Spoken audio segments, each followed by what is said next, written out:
me a week to leave us alone.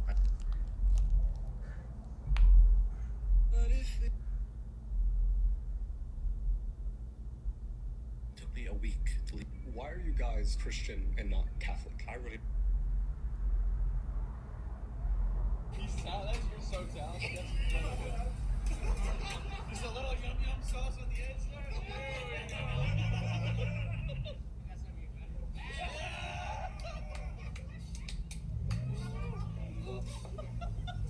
Hey, you better hope you don't wear sweatpants, buddy. He's talented. You're so talented. Just a little yum yum sauce on the edge there.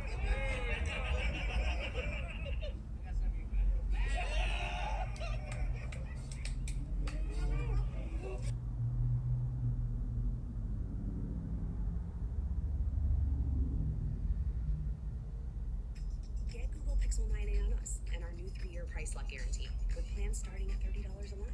That's where your ass is gonna be whooped. See, my people did it, I did it. But no, I ain't do it. I'm still trying to get it. I told them that.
that you would tear down the strongholds in this place.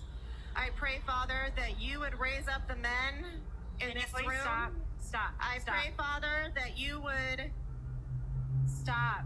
I pray that you would raise up. Stop the time. We don't do prayer. Please finish your comments.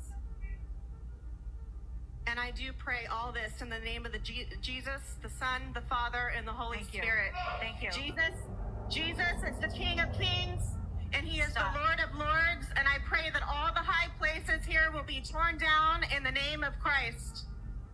Jesus Thank is you. the Lord of Lords, and every Thank knee, you. Your time every is up. knee will bow. Your time is up. Thank Every you. Your knee time is will up. bow. They do not react this way when it comes to Buddha, Allah, or any other religion.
Watch how demons freak out as soon as she mentions the name of Jesus.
You prayed and believed your whole life. Never done anything wrong. And here you are. You're the nicest person I know. I am the meanest. You have dementia. My life is perfect. Explain that to me. Sometimes the devil allows people to live a life free of trouble because he doesn't want them turning to God. Your sin is like a jail cell, except it's all nice and comfy and there doesn't seem to be any need to leave. The door's wide open. And one day, time runs out, the cell door slams shut, and suddenly, it's too late.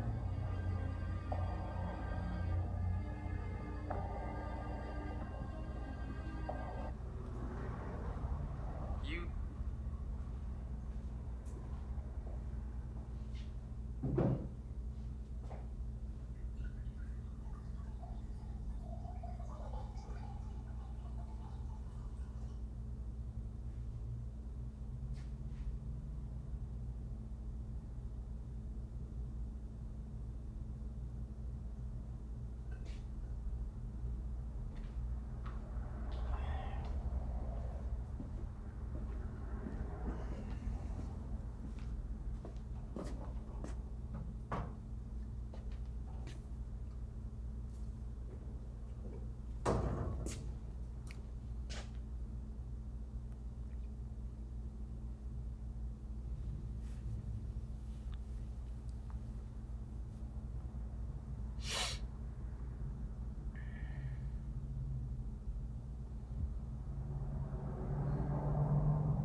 Yeah, Danny almost fought somebody. It's gonna be a wonderful feeling. I swear it's gonna be a wonderful feeling. Alright, Zan's on his way here right now. We're gonna dump water on him from the roof. Classic pranks, they never get old. Wait, we gotta make sure he doesn't see us. Oh, here he is, here he is.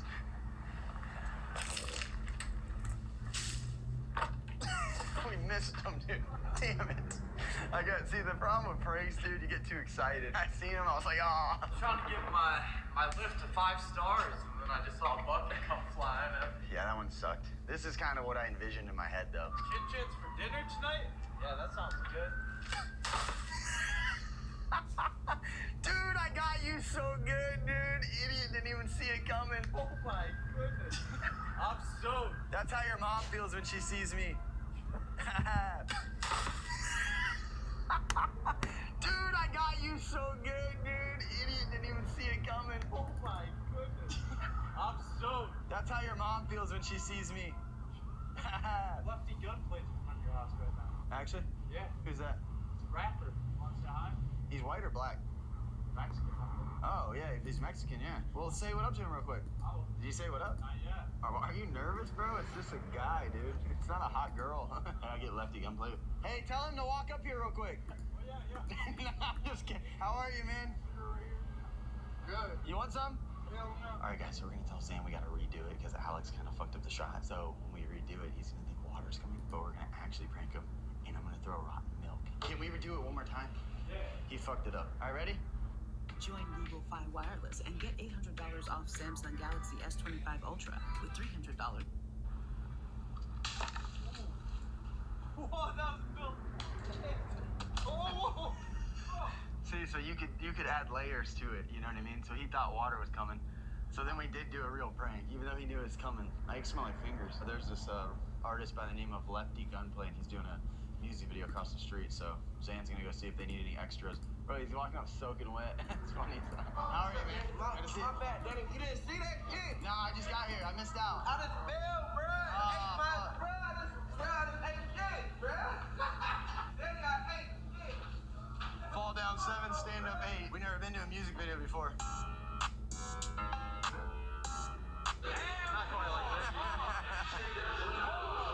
So this dumbass Tesla just cut us off for some reason, so Zan's putting something on their car. I don't know what he's doing. Elon Musk is my daddy. Alright, this is Dobrik's. Bro, why don't they work? What's he got some repellent on this shit? We brought some oil though. No, do not oil. Can you show us? No, bro, I'm telling you, I've lost it. So David just ate right now, but we came to see it in real life. Damn, you're like rich, dude. Alex, look at this. This is real wealth, huh? Here. But are you happy? Actually, I'm pretty ecstatic. You're 11, bro. I'm bored. Well, right here. I don't get to make one video every 8 years like you and show my abs. You ever see anything like this? What is that? Check this out. This is what I'm up to, by the way. Now that. Bro, you're so bored, dude. Yeah, watch this. They're cars. Oh, holy shit, bro. What the fuck? Yeah, unicorn. That was actually sick. I'll be honest. If I was like 7, dude, I would have shit my pants. No. I don't have an award for anything, dude. Streamy didn't give me an award. I don't understand how I never won a Streamy. You don't have a streaming? No, it's a joke. You want one? Yeah. Can I have one? I actually really wanted one of these. No, that's my prized possession. No, I know, I'm kidding. When the I drop it and break. when the fires were hitting LA, those are the only things I put in my car. I did a short film that's like. Hey, Bro, put me in your short film, dude. Come on. I can play a cowboy pretty good. What about a gay cowboy? He could be the gay cowboy. I can't play gay cowboys. He goes, I didn't really like it. It wasn't really acting. I suck, bro. Guys, I'll be honest. So pickleball really took over my life. My views plummeted to like 30% of what they were, and I had to cold turkey stop. So it's been a while.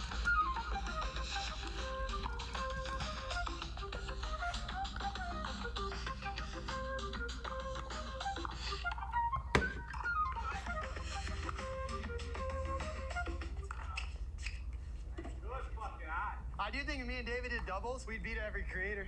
I agree. Yeah. But we should talk shit in my video like that. Yo, Jake Paul, fuck you. Danny and I are coming for you. Danny, you go. Well, when we're on the same team later, maybe. Oh, never mind. Later. I like Jake, but he can't play like ball sports, you know? Are you sure? They can like jump off a ring, yeah, or punch someone, but that's not gonna help them in pickleball. Come play us in pickleball, bitch. Oh, let's fucking go!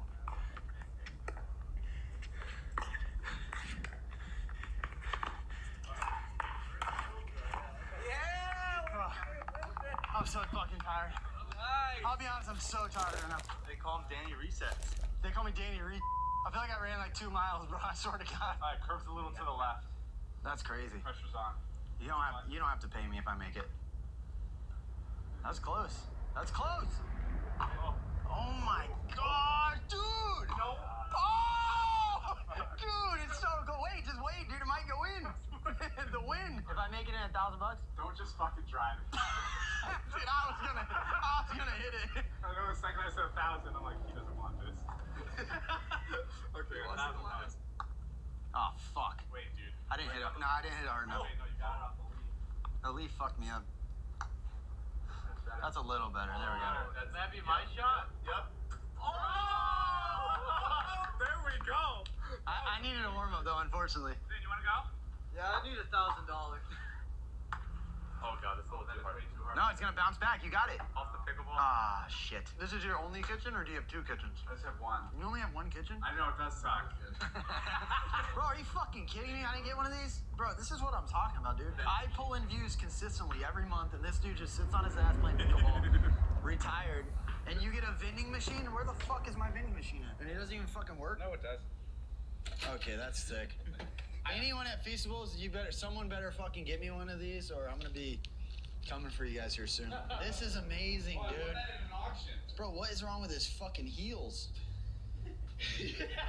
That's crazy. Is that real? Dude, that took me 4 years to notice that he had feet like that. This is, I think, honestly, one of the most expensive pieces in the house. Dude, this should be. A lot of you guys don't know because you don't have houses, but when you own a house one day, you'll need something like this. You need to have something. I want a copy of this, but key one. First slice ever sold from Dobrik's. It's a big deal. I love that. That looks like the slice I ate because I only took 1 bite and threw it away. Fuck you. Honestly though, how did I not get breakout creator? Do you want this one? But how did I not get breakout creator? What year would you have gotten Not in 20. I don't know, but dude, I've been killing it for too long. I should be getting Maybe something. this is your year. I was nominated once, but I Here, didn't take go. this one. You don't need this? You can have it. Thanks, dude. Damn, that's crazy. I didn't know you support Elon. That's really funny. That's you should fucked put up. it here. I heard he's a Nazi. I've heard that. I made the prank video. God damn it. You didn't put it on. When it stick. Prank proof. But I drive that the most. The Aston. You should get rid of that. Shit's gay. Somebody told me that the other day. I don't think so. It is gay, dude. No, it's not. Yeah, that's like what if you got a girl pregnant, like that's what you would give her to drive around. That's so fucking rude. It's like my baby. No, I'm not being rude. I'm being honest. That is true. Everyone watching agrees. There's no way. Well, real quick, Good shot of that car. let's get a good shot of it. Look, there's no male watching this video right now that's like, that's smart and sick. In my opinion, I don't know. What do you think, Alex? Alex would give his wife that car. I think it's so cool. It sparkles. You might have autism like Zan. And when you said sparkles, that's another like confirmation that Really, that's a word. this is sick. The only thing that makes this gay is the convertible. No. Yeah, convertible's like midlife crisis. Yeah, I gotta sell all these cars. I mean nothing, bro. I drive a Model 3. I have nothing to say here. All of these are worth more than my shit. I mean, it's probably comfy though. Bro, this is the best car. Oh, like You actually on the like planet. Yes, I fucking will die by this thing. It's amazing. Yeah, dude, you're matching the shorts in the car. Come on, dude. Fuck, man, I'm really falling apart here. And Elon is your daddy. And you have No, this is probably a good work car though, like the big boxes. You can't do them in the Ferrari. Yeah. Come on. How much was this? How much was it? I want to Last joke. How much was it though? Honestly. It's 300. You paid 300. Are you Dude, for real? fuck you. Dude, it really was 300,000. Yes. John convinced me to buy it. Who's John? This guy. Fuck this guy, dude. Fuck this guy and fuck this car, dude. He wanted me to buy it because Aston told him that he'd get a free hat from them if I bought the car. The hat was nice though. You want me to be honest? You should be in prison. After this video, I never want to see this car again. In life, any decisions that you'll have to make, don't let your friends cause decisions like that as well. Let's take your Aston Martin and get in and out. Can you take us? Shotgun. Okay, never mind. Oh, it sounds good. Oh, your security's already here? Yeah. Fuck, dude. Always wanted a security guard. Like everyone in Florida just like operates under these signs of guns. I do have guns here and Really, actually, I'm 6 feet, well, which I don't really like talking about, but yeah, we won't put that in. oh, you could put it in. I'm just saying, pretty. We'll put it in then. This car's sick, man. Rev it a little. Yeah. Oh shit, dude. Hi. Yeah. Fucking retard, bro! Hell yeah. I love you! Hell yeah, dude. I love you! Came out of retirement. He's back. She ran right in front of the car. Dude, I was watching the thing. Just in Natalie. That, like, found. Oh, I know. One of the world's most boring town. Yeah, that was so funny. Well, I was just watching the video. That bit specifically, I'm like, this shit only happens when you have a camera and you're logged in. There's something about Little pussy boy. Let me guess. You're thinking about going to therapy. And as a therapist myself, of course I'm going to say that's a great idea. But first, You say we're already dating. See what? Look at it in the light, huh? Look at it shimmer. Dude, man, I'll be honest, dude. Maybe I'm wrong. Guys, I'm sorry if I'm talking too much shit and I'm wrong. Is it kind of growing on you now that you got a little ride in there, or is it still the same feelings? My friend bought this car, this blue car. He loves it. I just wanted. What are your thoughts on it? Be honest. Color's nice. But the car. Would you say the car's gay? You got a good point. The color's nice.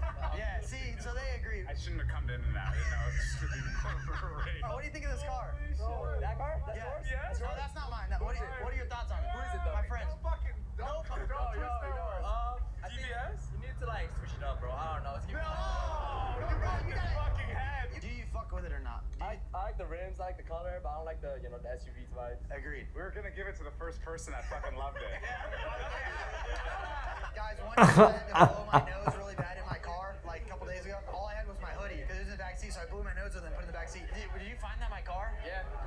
It's cold out. So he's wearing it, but he doesn't know. Doesn't know what? Fit this for me. Oh, yeah. No. You owe me $20.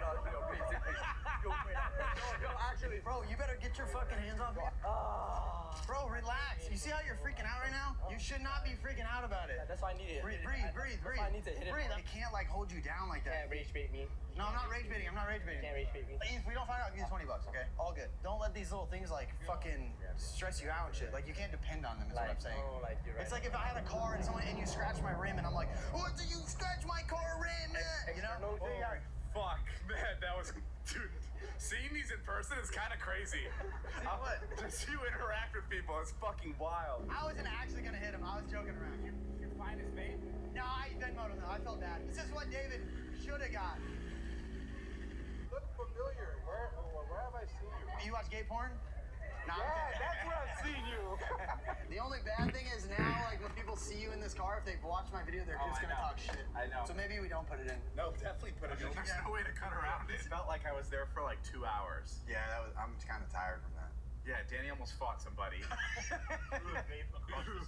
It's also so funny to watch him film you because he looks like such a sweetheart. Yeah, he is a sweetheart. Number 5 for the gay blue car.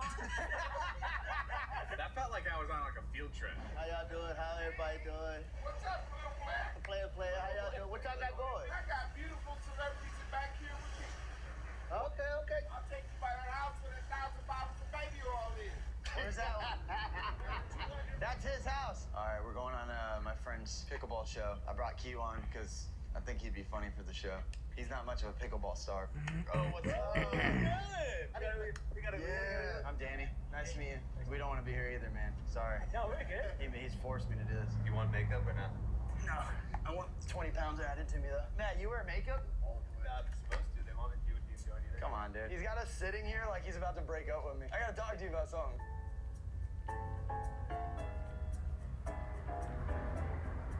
And then the skateboard world. Who would give you a show? Honestly. Pickleball TV. Why'd you hit my butt cheek? There it is. Oh, let's go, baby! Turn around. Yeah, give me that. I don't have good aim with the paddle. Yeah, he passes out randomly. That's how you know this show's boring as fuck. I would say pickleball's not really much of a black person sport either, though. Once black people find out about pickleball, they're taking over. Let's go, baby! Dang it, dude. I should have tried harder. Well-made paddles, you know? You lost. It's time for 10 butts up. Dude, I think they're not retarded. They understand that I lost. This guy acts like his viewers are like brain dead, dude. Like they can't comprehend anything. He always like set it up. You set it up. Nah, it is better. You need to transition. Better to have it than not have it. I agree. I'm picturing like cavemen watching this show, dude. He didn't even start at Purdue. This guy's a clown, dude. He had to switch to pickleball because he couldn't make it in tennis. What are we at, man? It's starting to sting a little. My butt's stinging. May the fourth be with you. Zandy and Uber, so I just Ubered him here. So he's pulling up, so we're gonna do it again. It's 3:41. It says he gets dropped off at 3:42. We literally dumped the shit on him yesterday. I don't think he'll suspect it at all.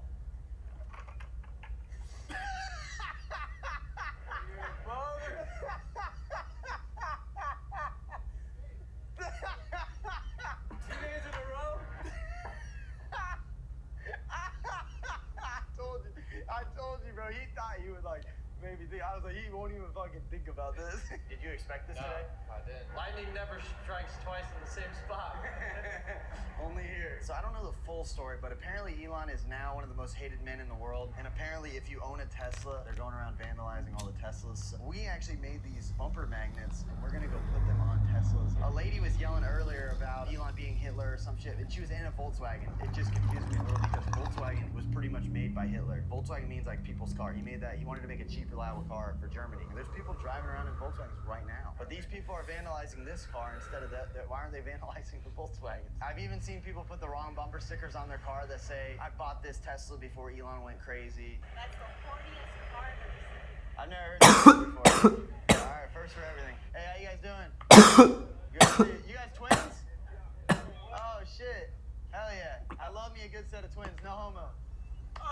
We've been working out since we were like 13, 14 years old. Hell yeah. It turned green, dude. It turned green. That's messed up. What is it? You should not support Elon like that. Oh. You're fucked up. Oh, that's not. What do you think of Elon? Sucks. What do you think of him? I think he sucks too. It's not your fault. You think what? And you're having a good time. Why do you have that on your car? We were about to get food, but Zan wanted to throw it on these 3 cars real quick. I just wanted to see if you wanted one of these bumper stickers. They're I Heart Elon Musk bumper sticker.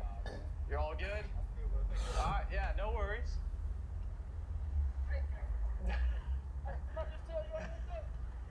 No, I'm just kidding. You ain't want that? Yeah. Just kidding. Keep walking. Oh, yeah. Put my hands on. All right, I'm just kidding. Don't even get close. People don't like him when they attack me for it.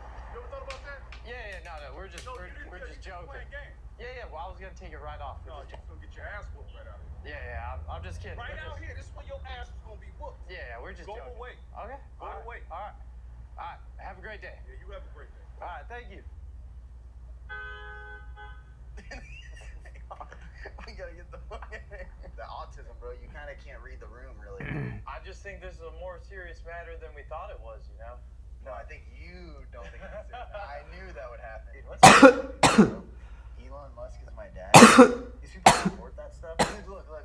This Tesla said, I bought this before Elon went crazy. Go put one on there, Zan. I put another one on for you. Bro, I like your bumper sticker. Do you like Elon Musk? I like that. Where do you have any more of them? What's this? I don't know. Actually, it's not right, but it's funny. Oh, it's. Oh, magnet. You love it, huh? I love it. Yeah. Oh. It's just prank. There he is. The magnet. Come check it out. Let me know what you think. The guy just grabbed the magnet. Where'd he put it? In his butt? Oh, dude, no way. They got the security guard here because of the bumper magnets. Yeah, everyone keeps honking about our stickers because we put the bumper stickers on the back of the car. See what I mean? So, like, people don't like in LA, people don't like the bumper sticker. Elon really has a way with humans, man. Oh, there he is. Put one on his car, dude. Put one on his car. All right, here we go. Oh, he's going. Oh, he's flicking you off. Oh, he's recording. Zan, do it. Do it.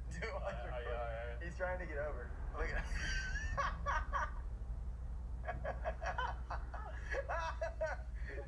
that shit's funny, dude. I feel kind of bad. We were just trying to give him a bumper sticker. Yeah, what?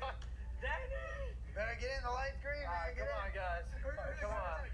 Where do you guys need a ride to? To Target. These random kids needed a ride, so we're just taxiing real quick.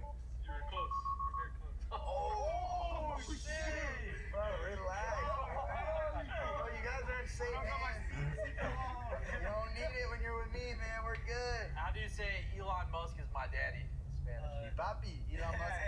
Es mi papi. How do you say it? Es mi papá. Es mi papá. The NBA playoffs are almost here, and Underdog is a place to play if you're a fan looking to cash in on all your favorite athletes. The last 2 days we pranked Zane. We fuck into a W with Underdog.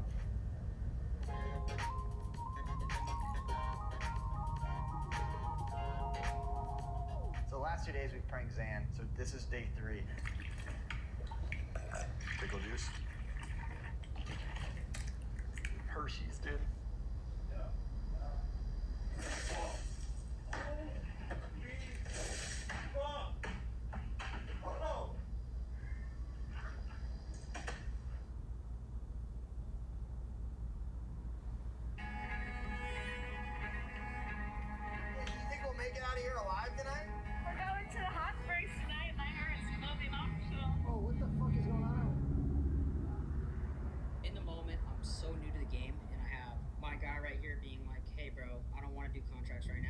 Someone here being like, dude, we just interviewed Donald Trump. This could change your life. Okay, so you're basically wait, explaining to me I'm not loyal, I'm a piece of...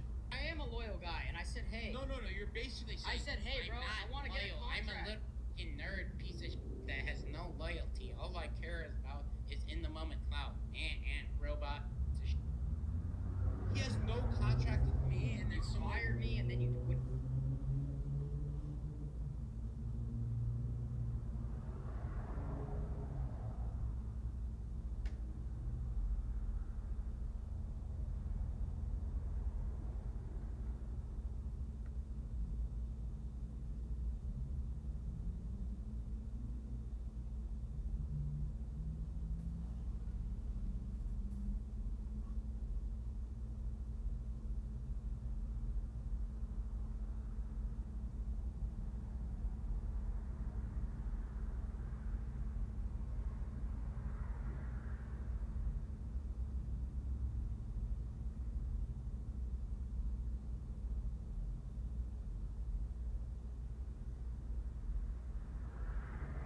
contract with me, and then someone... fired me, and then you wouldn't give me a contract. I don't fire you. You left me, idiot. Dumb.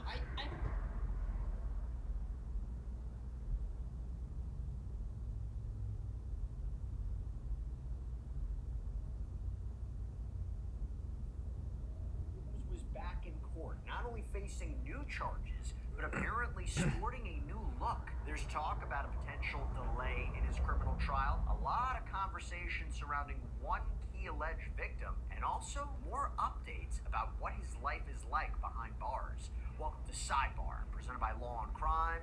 I'm Jesse Weber. Sean Combs was back in a New York federal courtroom yesterday, and because there are no cameras in there, annoying. Yes, very, very annoying. I could probably do a whole show about how annoying that is.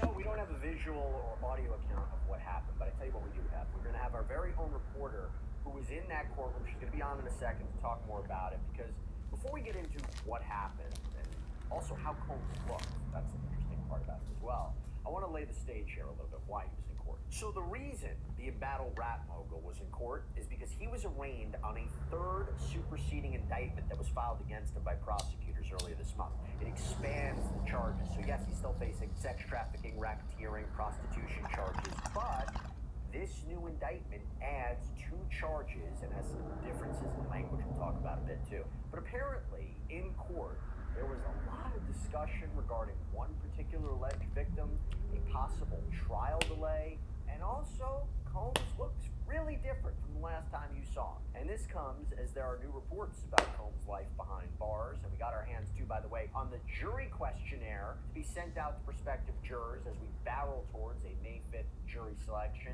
potentially opening statements by May 15th. Is this ambitious? Probably. So I want to get into it, and I want to bring on the person who usually I talk with her over, on our platform here. I never have her in person. She was in that courtroom for this hearing, saw Combs with her very own eyes. She's with me on set right now, Law and Crimes reporter Elizabeth Milner. Good to see you. Good to see you as always, Jesse. Thank you. I'm happy. It's the first time we've been on set, so I really appreciate it.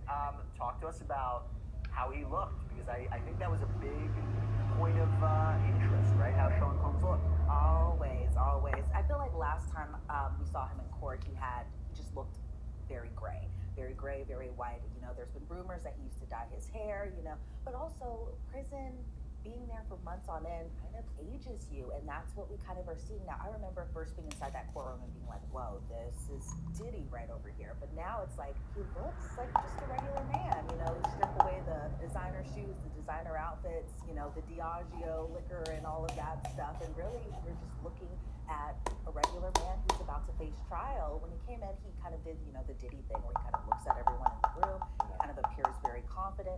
He sat down, he hugged Tenny Garagos, because inside the courtroom yesterday was just Mark Agnifilo and Tenny Garagos, but he sat right beside his attorneys, hugged her, kind of was chugging water in between, but seemed kind of in good spirits. There wasn't any family there, but from my understanding, it was kind of a last-minute hearing. Originally, everything was supposed to be handled on Friday, and instead it was moved to Monday for some reasons that I'm sure we'll get into in just a little bit. So just to be clear, he had like white hair, like a white beard. Not a white beard this time. Not a white beard. He shaved the face. He had a little goatee, but the goatee was still white gray. Did he gain any weight? He has put on a couple pounds, and if you're in prison, or in a detention center for a while, and you're, stuck with like honey buns or canned fish or like food that's not necessarily the healthiest, as opposed to eating from like 5-star chefs or anything like that.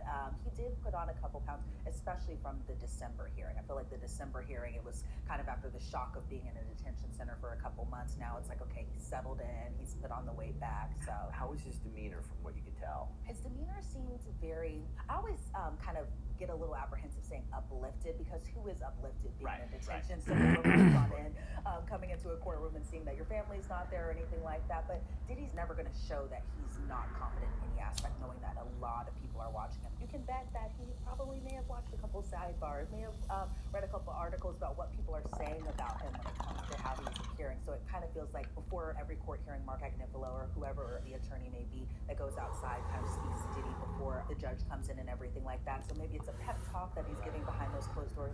I'm unaware of what really those conversations are, but you're never going to see Diddy slipping, especially when eyes are on him. And you talk about the conversation he has with his attorneys. There's been a lot of reports that Mark Agnifilo, the acclaimed celebrity attorney, is now joining Combs' defense team. Was he in court? Any word that he's part of the team officially? Yeah, and it's funny you mentioned that, because I was actually working on a story for Law and Crime News about it. Everybody check it out. Yes, everyone check it out. So that's what I was kind of wanting to see whenever I walked inside the court today. But it was just just, who by the way is Mark Garagos' daughter. I think a lot of people know that, and just Mark Agnifilo, but Mark Garagos himself was not inside the courtroom. I was watching some clips because I know he has a 2 Angry Men podcast with TMC's Harvey Levin, and Harvey Levin even was like, your client is telling people that you're going to be representing him, and Mark Garagos was playing very coy about it. He didn't answer the question fully, but from the reports that have been suggesting that he will play a major role come trial, but last time we checked it on the paperwork, no mention of it being filed just yet. Hey, I want to quickly thank our incredible new sponsor, Experian, for sponsoring Sidebar, and this is a big deal for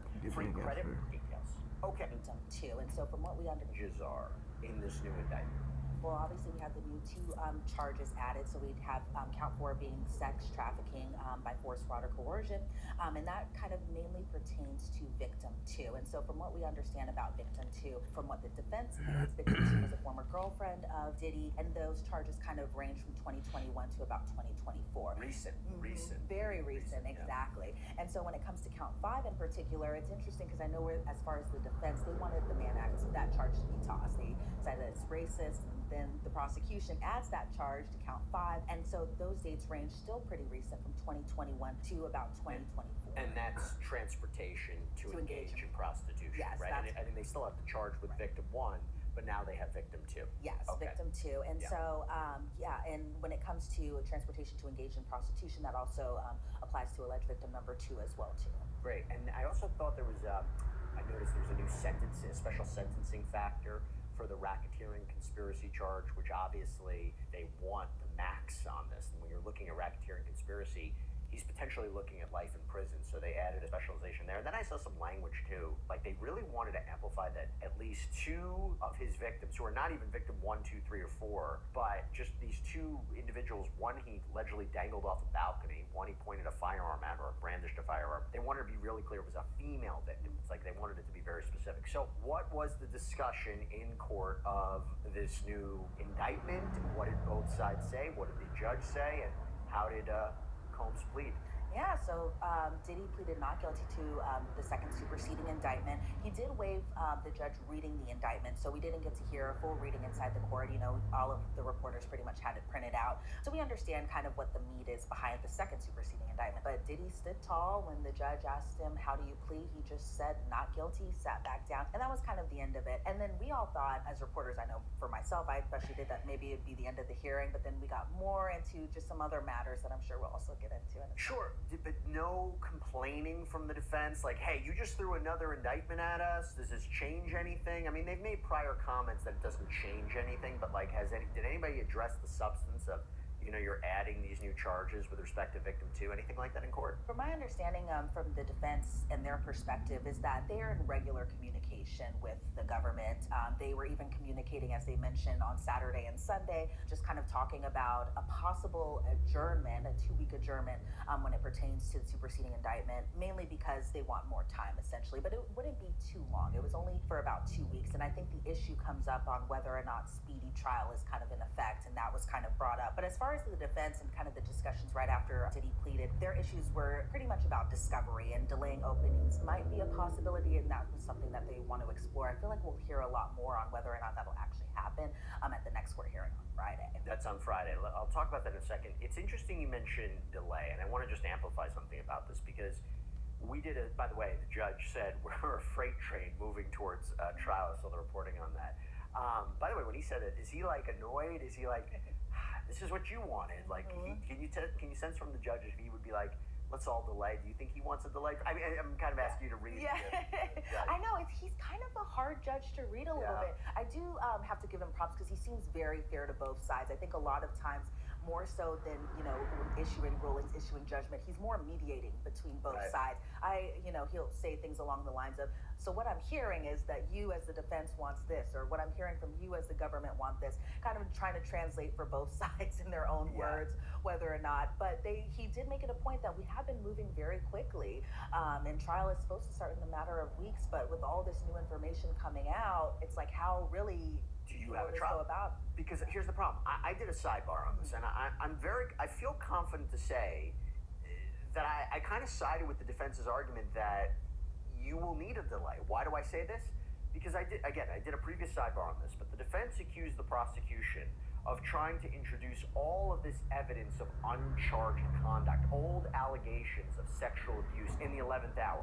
Now, the defense objected, say this is totally unfair. It would make the trial longer. They said it was prejudicial. And how could they prepare in time for this when a lot of it, they say, is so old, and how do they fight against it? I thought that was a good argument. It's an argument that we saw in the Harvey Weinstein case. I mean, it's a different kind of case, but uncharged conduct was used to actually prosecute him and convict him. And appellate court looked at that, actually overturned his conviction. Different scenario, but the point is, if they're going to bring in all this stuff from years and years ago that he's not been charged with, I was like, okay, maybe they have an argument. How are they supposed to properly prepare? There has to be a delay. Anything like that in court? Nothing like that just yet. I feel like we're gonna really get like the full scope and the full picture come Friday. But there was a lot of discussion just over a lot of material when it pertains to alleged victim number 4. Can we talk about that? Yeah, absolutely. And so from my understanding of victim 4, from the notes that I had took, because we're not allowed cell phones unless you get special permission or anything like that. But the way that the defense was making their arguments, and this was by Tinny Garagos, is that alleged victim 4, who pertains to the racketeering charge, will set the stage for RICO. And for our understanding from the defense, that this person is very important to actually both sides. What we do know about this person is that she has been working with Diddy for a while now, for a number of years, and she has been working with the government, the alleged victim, since the beginning. Now, they were concerned about 3,500, and I know you, as a lawyer, probably know a lot more about what that... It's basically the statements from government witnesses. Got it. Yeah. But a lot of the issues surrounding her role come trial is going to be about the emails. So what the defense is pretty much asking, and the government said that this was kind of unprecedented, so I'm definitely interested to hear your thoughts on whether or not the government should be in possession of all of these emails from alleged victim number 4. So the defense wants these emails, but the interesting thing about the defense wanting these emails is these emails are back and forth between the defendant, that being Diddy. So the government is trying to ask why, if the emails are back and forth,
Express the pain. We release it so it don't rule us. There you go, son. You gotta move past it. We give you the freedom to cry, express it here, so you can rule it, not keep crying. Comprehensive men. We release the emotions, the pain, the negative thoughts, but we still got a job to do, son. Those tears gonna turn into sweat. And be heroic here. I ain't gonna condemn you in here. This is the place we do that. This is a safe space for you. You can cry if you got to, but eventually get to the hard work and put your body so it can obey you. But you gotta work. You got it? Good job, boy.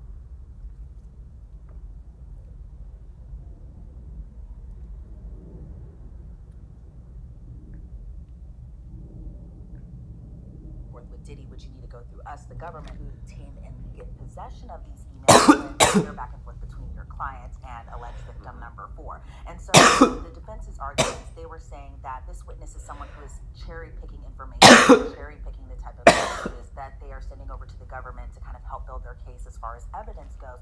They screenshotted messages to the government, but the problem is this alleged victim has 100,000 emails in her possession that are very critical, the defense is saying, but the government isn't taking possession of it. And so the defense is left without pretty much a lot of important materials that they feel like need the full context, the full scope. But again, if there are emails back and forth between Diddy, why wouldn't they be in possession? So two things that come to mind is one, does Diddy actually have them? Did he delete them? You know, but another thing that comes to my mind is there's been so much discussion by the part of the defense that the warrants that were used to collect evidence, that the applications for the warrants were incomplete. They said the prosecution used cherry-picked communication. They didn't give the magistrate judge enough information to decide whether there was probable cause here for a warrant. And their argument has been if the judge had the full context of the conversations or the full context of the text messages or emails, maybe they would have said, wait a minute, this looks like a consensual relationship. Maybe there's no crime here. Maybe there should be no warrants here. And the bottom line is if you provide an incomplete picture to a judge, an application for a warrant, the warrant's invalid. Anything that you get as part of that warrant, all that evidence should be tossed. So it seems to me this goes in line with their argument. And I think they're very curious to see, what did victim 4 provide you? What exactly did you provide you? What did you take from it? Was it the full picture? I don't know, that goes to my mind, but that's really interesting. And it's interesting because the victim 4 is not actually individually charged, like with sex trafficking, as the victim of sex trafficking or transportation to engage in prostitution, but seems like an important person nonetheless. Was there anything else that happened in court that you thought was interesting? Yeah, the government's response was pretty interesting. That pretty much that when they had spoke with the defense over the weekend, there was no issue about discovery. That actually came up on Sunday, and now we know that the hearing was on Monday. And so the government pretty much is objecting to the adjournment, that being the 2-week kind of pause. When it pertains to victim 4, they did learn that these emails include several thousands to the defendant. We already know this. They were addressed to Diddy, and say they produced the emails to the defense. So they're, again, not only addressing the full extent of the emails, but when it comes to the judge's response, he told the defense pretty much, if you want to subpoena the documents, just go ahead and do it. And so to your point about the freight train heading to trial, we're expecting more paperwork to especially be filed in these next 48 hours. So that's why I always divert to Friday. We should learn a lot more, at least get some things kind of settled out in terms of the matter of where we're all going with this, because Nathan's coming very somebody who knows the ins and outs of this case, who's been at so many of these hearings, has been following it, doing reports on it. I want your opinion on something. So we got our hands on a draft jury questionnaire that was filed in this case, something that will apparently be sent out to prospective jurors in this case. And it reads like other jury questionnaires by providing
outside. What you doing? That's right. Knock at the ceiling, dog. Sometimes I think, oh, I'm doing pretty good, and then I look up, like, fuck no, there's so much. It's a big ass ceiling. Yeah. Huh? Try to be fucking stay positive. That's this shit. I was supposed to lock in my brother over here with the contract, and then that fool didn't end up fucking locking in. That's one. Bro. This fool wanted all kinds of shit, and I just kept like, nah, like. What do you mean? What do you mean? What do you mean by contract? You're gonna do a contract with your brother? I'm doing contracts with everybody now. Well, Manny, yeah, everybody. Louis, yeah. That way they know what percentage they're getting, there's no miscommunication, you know what I mean? I'll get some water real quick. But, yeah, so the first people that I was locking in was Andrew and Manny, because Louis is already on board, bro, so Louis is going to be easy, but Andrew, because he's a big, I felt like he was a big part of this, as far as, you know I am, dude. I know, but I just thought like, bro, he's like the yin to the yang, homie. So like, I just figured, okay, cool. When I'm not here, he could be here. Like, he'll help me run the business. Like, he's already doing it for his stream, so I'm like, you're already getting the same idea of what I'm trying to do. And then he just kept throwing things, bro. He asked for like a $15 food expense a week. He wanted to get paid $15 a day or a week just to get food, like food for the fridge. And then he wanted to get like gas money, like $30 a week for gas. Bro, he was asking for all kinds of stuff, so I was like, oh. So that's what to get back to work, I mean. Well, then that's what the next thing was, is that I guess my sister was gonna help him get a job working the nights over there. Where? Wherever she's working, I don't know where she's at the Jackson. Is that where she's working? I think it's Chipotle, yeah. I don't know where she's working, but she's working wherever she's working, that's where he was gonna help her get a job. And then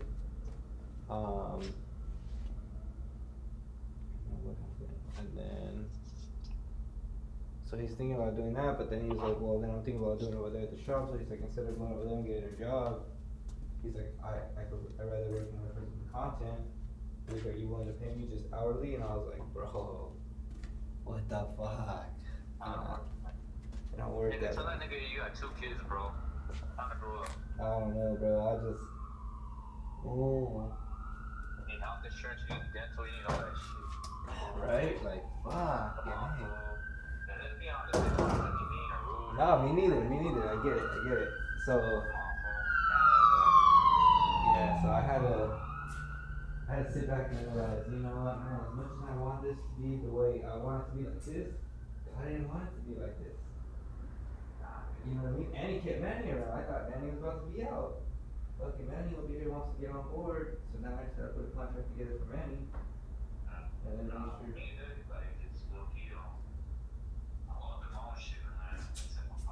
Oh.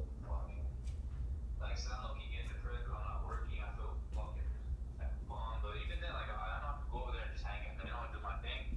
But right now, I'm just like, I don't want this nigga to take off. I don't want this nigga to get lost. This nigga's hungry. You should bring that fool over here. That's for the man. I want to go over there, dog. That fool's on some other shit. Like, that wasn't routine. He gets up, he watches the news, and then, like, he fucking watches his soap operas. Like, he has a schedule, dick, and then he just wanted my mom just, See, they just let him, but that's just letting him run away. You gotta be like, nah, hey, homie, we're going to work today. Even if he's just sitting there, like, as long as he's with his son, he don't gotta do it. He just got to sit there and watch his son fucking work. Get to hang out with his son, like. You know, trust me, fool. My dad's old school, dick. He's gonna look at it like the way your dad looks at it. Well, that's a clubhouse. Yeah. Yeah, straight up. Yeah.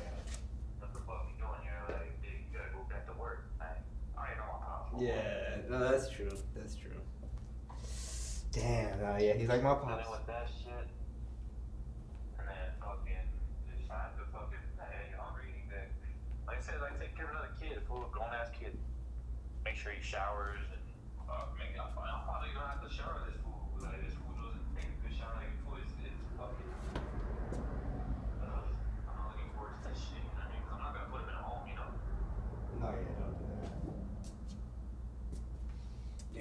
yeah, it's a lot of work, bro. I'm like, fuck, fool, when I go back to work, what am I gonna accomplish now? You know what I'm saying? Like, what's my next goal? Like, See, that's another thing too. and then like, I don't even think I'm trying to go back ASAP. I'm like, I already told my doctor, like, I'm good. She's like, we gotta finish your therapy first. And I'm like, fuck. Like, I wanna go back. Now, and not this weekend, next week. And then she's already, they call me and they're like, hey, bro, like, I'm boss, but like, the fucking, cause I'm getting paid through my insurance. Okay. And they're like, you have to be going to therapy. And I'm like, cause I don't need it. I'm ready to go back. They're like, no, you gotta go back. You gotta finish the therapy. And I'm like, the lady told me, like, y'all shouldn't think I need it. Like, you know what I'm saying? Like, I'm ready to go back already. Like, you know, I fucked my shit up. I'm not crippled. I can walk. Like, I can go back. And they're like, no, you gotta go through this routine. Yeah. And I'm just like, fuck. For your body, bro. Mentally, your mind is right, but your body, bro, it's different. I guess so. Yeah, dog, listen to these people. They're not there to just fucking be there. They pay to be there. Well, that's what I get. Like, it's just money. Like, it makes you always like, I mean, yeah, that too, but they know the system, like they know that, like the body needs that, so at the end of the day, the government is like, fuck, alright, fine, like that one I have to approve. yeah, so if I go back, then I can probably get hurt and I can get losses. Then you can really fucking on this life. Anyway, we got Right here, fucking knocking this fucking wood out, trying to get this ceiling right. So I got a lot of work, bro. And then I had off today and I fucking slept instead of came over here, so now you need that sometimes. I know, but then I got Nadia tripping on me. She texted me today saying that like she doesn't want me taking money out of the account no more for like over here. I'm like, fuck. What do you mean? Ain't that your money? Or you guys share I mean, we share accounts, but I'm always taking money for the shop too. Like recently, I've been spending money for the shop. I went out to Six Flags with my daughter, like just random shit. Fuck yeah, that's dope. I mean, Six Flags? Yeah, Hell yeah. It was on summer or spring break. Yeah. Yeah. So I was like, fuck it. Is it you and her? Yeah, just me and her. Dope. Well, she ended up taking one of her friends, and then she saw some other friends there too. But I mean, it was cool. Yeah. It was cool. It was a good time. But fuck, That's life, right? that's exactly that's what I'm trying to tell you. This is all life. But she's tripping, bro. We got a next kid coming on the way. We got Is she working around? Yeah, she's still working. No, I get it though. But she works from home. She works on the phones, so it's not hard. I get it. But she's going through that because she's pregnant. She's pregnant, so the them hormones are making her fucking. yeah, that's exactly.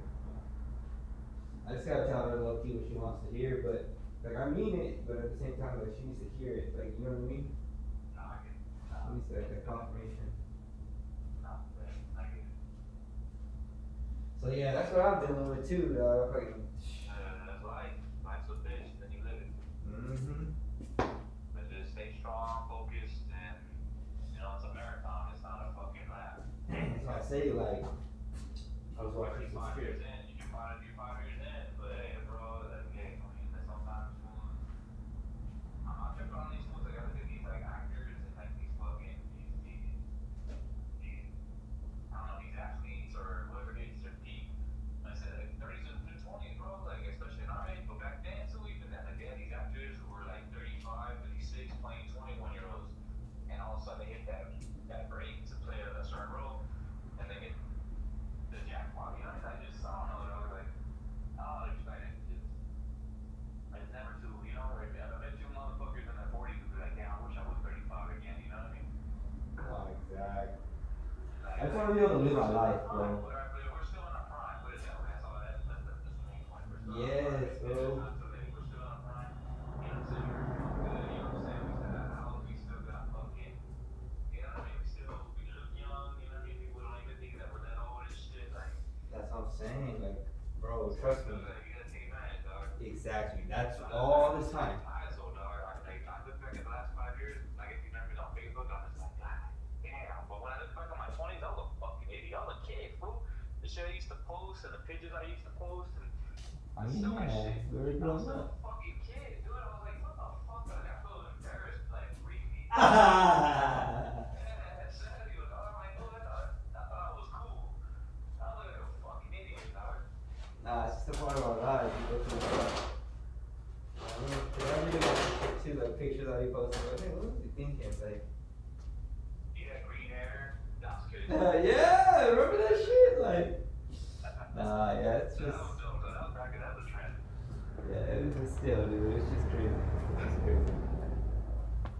I don't know, bro. It's just, I know, I don't mean to lag it on your dick. It's just that I had my kid this weekend. No, yeah, And exactly. like, he fucking hurt his neck. We went to the pool and I fucking strangled him and he fucked up my fucking his neck. You fucking guy. Yeah, but it was like an accident. But honestly, like, we do that shit all the time. Like, you know what I mean? But he says that, oh, my neck hurts. But this food's good. I don't know, though. This food just, I don't know.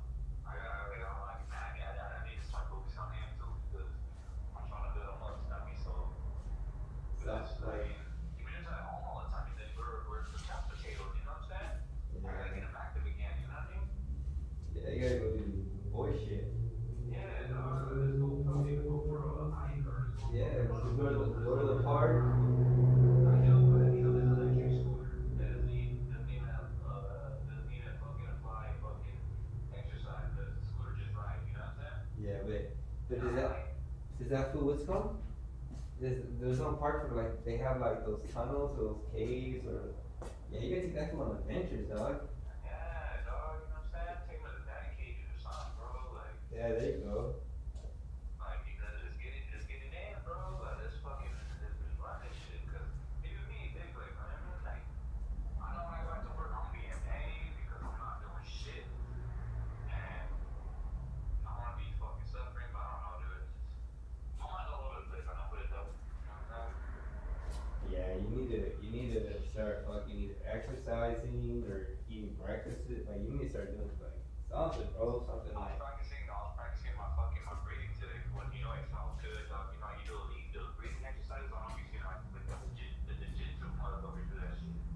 For the stamina, like they practice their breathing. I know what you're talking about, but I've never done it. But, I did that shit today, and dude, that shit made me feel like healthy, dog. I was just like, I don't know, like I just did it because I was just randomly. I was just like, fuck it, let me just, cause I don't know, dog. Just bored, I guess. I don't know.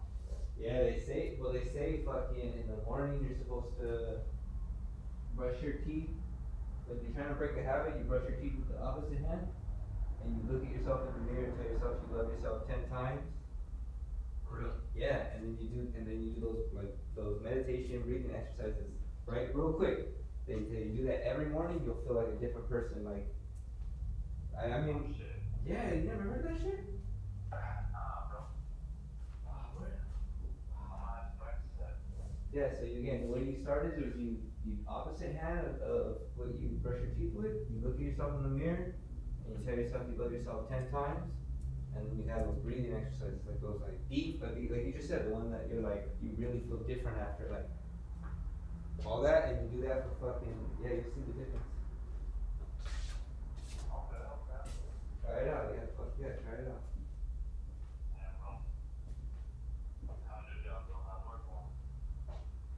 It's going. I mean, they got me on super part-time right now. They're just cutting people's hours and shit, and moving people around. So yeah, fucking, I don't know if I'm gonna get moved, bro, to be honest. But, I hope not, to be honest, but, yeah, I'm working on it. I get off at 1:30 every day. So, How long you been there now? cool, 10 years? Nah, that long? Yeah, bro. You're lying, fool. I swear. Dude, I remember when you got cab from that fucking pet shop, fool, when you came over here. I know, 10 years. 10 fucking years, dog? Yeah, it was back in August, or January, it was 10 years. Jesus Christ. See how time flies, fool? Bro, you're telling me. That's what I'm saying, bro. It ain't nothing like, damn, bro, like, That's crazy.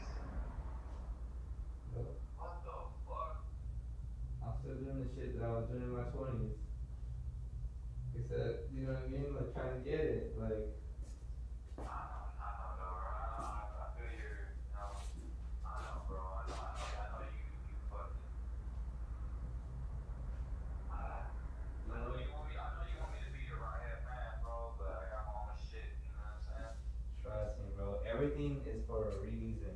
You need to go through what you need to go through, and then trust me, you're gonna be here, bro. I know it. I just know it. I can't explain it, but I know it. It's just gonna be a matter of timing has to be right. Everything you have to go through what you need to go through first, and then you know what I mean. But dabble in every once in a while, still. You know what I mean? Like, hold up on the boy. Trust me, dude.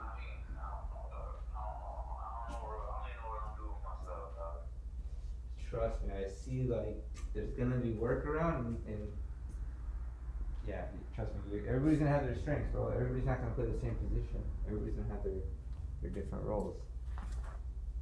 So, no one right now. I'm just chilling. I was gonna hit up Louis because I know that fool gets off late. But I don't think that fool's gonna pull up. He usually gets off like 2 in the morning, I think, 3 in the morning.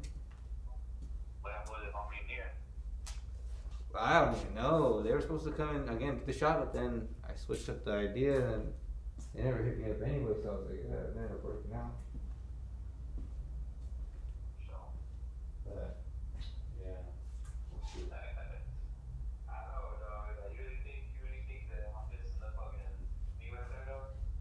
Fuck, you know, you, like, and again, not even just here, like, well, you, yes, I feel like Rob, they're gonna be a different, like, part of us. Like, we're gonna have Frontline Media, but it's gonna be a different part of Frontline. Like, with the music. Like, we're gonna, bro, this is gonna be huge. If everything works out, this is gonna be huge. And the only reason why, bro, is because technology is not going anywhere. You know what I'm saying? So as long as we keep adapting to the changes, bro, we're eventually gonna catch on to something. And blow up with something. I still don't know my role. If, again, I can't even, I mean, I can guess, right? Like, my guess is that, just again, my right-hand guy, like, I don't wanna say my assistant, but fucking just my help, guy, like, to make sure I'm not making dumb moves type shit, like, my partner type shit, you know what I mean? That way, that way you can get it done, and then whatever I can do, fool, you can do, like, whether it's physically, like, again, if I have one point of view, you have another point of view, like, bro, you're not thinking of this, or you'll know how the other person's thinking, like, you know what I mean? I don't know, I can't explain it, bro. You have your strengths, you have your strengths, that's what I call it, like, everybody has their thing, and yours is just being able, like, to support us, dog, like, all of us. But again, why? Because again, you can see it from everyone's view. You can see it from, like, you're not, how do I say it? Like, we're all involved, but you're involved, but not too involved to where you're able to see, oh, I see what Rob's talking about, I see what Andrew's talking about, I see what, outside? yeah, outside, but you're still in. Like a third point of view? Yes, but you're still but you're still like the crew though, you know what I mean? So it's like, but you're the one that gets to see it from out, and then I'm like flesh and bone. He's never always with Mulberg's harmony, but he's like there. Is that what it is? He's not signing ruthless, but he's there. Yeah, like he's a part, like, yeah, I mean, guess that would be the close way of saying it, but I don't know though, bro. Warren G was assigned to death row, but there was Nate Dogg, Snoop Dogg, Tupac, Yaz, and Corrupt. But then, but Warren G was like the outsider, but he still made regulated fucking. Yeah. I heard you saying. Bro, trust me, you got like a couple different little strengths, bro. Like, Well, you know what? I'm too down on myself, fool. Wait. That's another thing. You know why though? I'm being too critical of myself, and I'm like, dude. Well, that's not bad. That's not a bad thing. The bad thing is that you're critical, but then you got no other outlets. You have no other energy, kind of like bouncing off. Because I get like that too, right? But then I got the guys that come over every once in a while and it switches it up. Like, you too, when you come through, you switch it up. You like realign it, like, but when it be over there, you're the only one keeping the fire going. So it's like, bro, who's throwing some gas in this fire, like, other than me? So you need to, come around, bro. Or like, again, just make sure you fuel up. Go around, fuel up, dip out, like, take that home, like, yeah. Kind of like how you check in on all of us. It's kind of like on that. It's the same thing, just in person, and then, yeah. Does Rob got the same number? Yeah, he did. He ended up keeping the same number. I've been trying to fucking call that fool, and you don't fucking answer. I messaged him on Facebook, you don't fucking respond. Like, what's up with this fool? Oh shit. To be honest, with you, I don't even know. I talked to him not that long ago, maybe like a week ago, if that, a couple 5 days ago. But he what is that fool doing? They're doing the music thing right now, dude. Like, he's focused on the music. They got the podcast that they're trying to do, but the guy that he's doing the podcast with is kind of lagging it because I guess he had a heart condition or a liver condition. What the fuck? She was doing a podcast with somebody else? That guy AK. They're doing like a music podcast, or like I don't know if it's a music. Why they go through you? They are. They're doing it. They're doing it here. So that's what we're working on right now. We did a contract with him, and then yeah, so we ended up working on 10. It's a 10-episode podcast.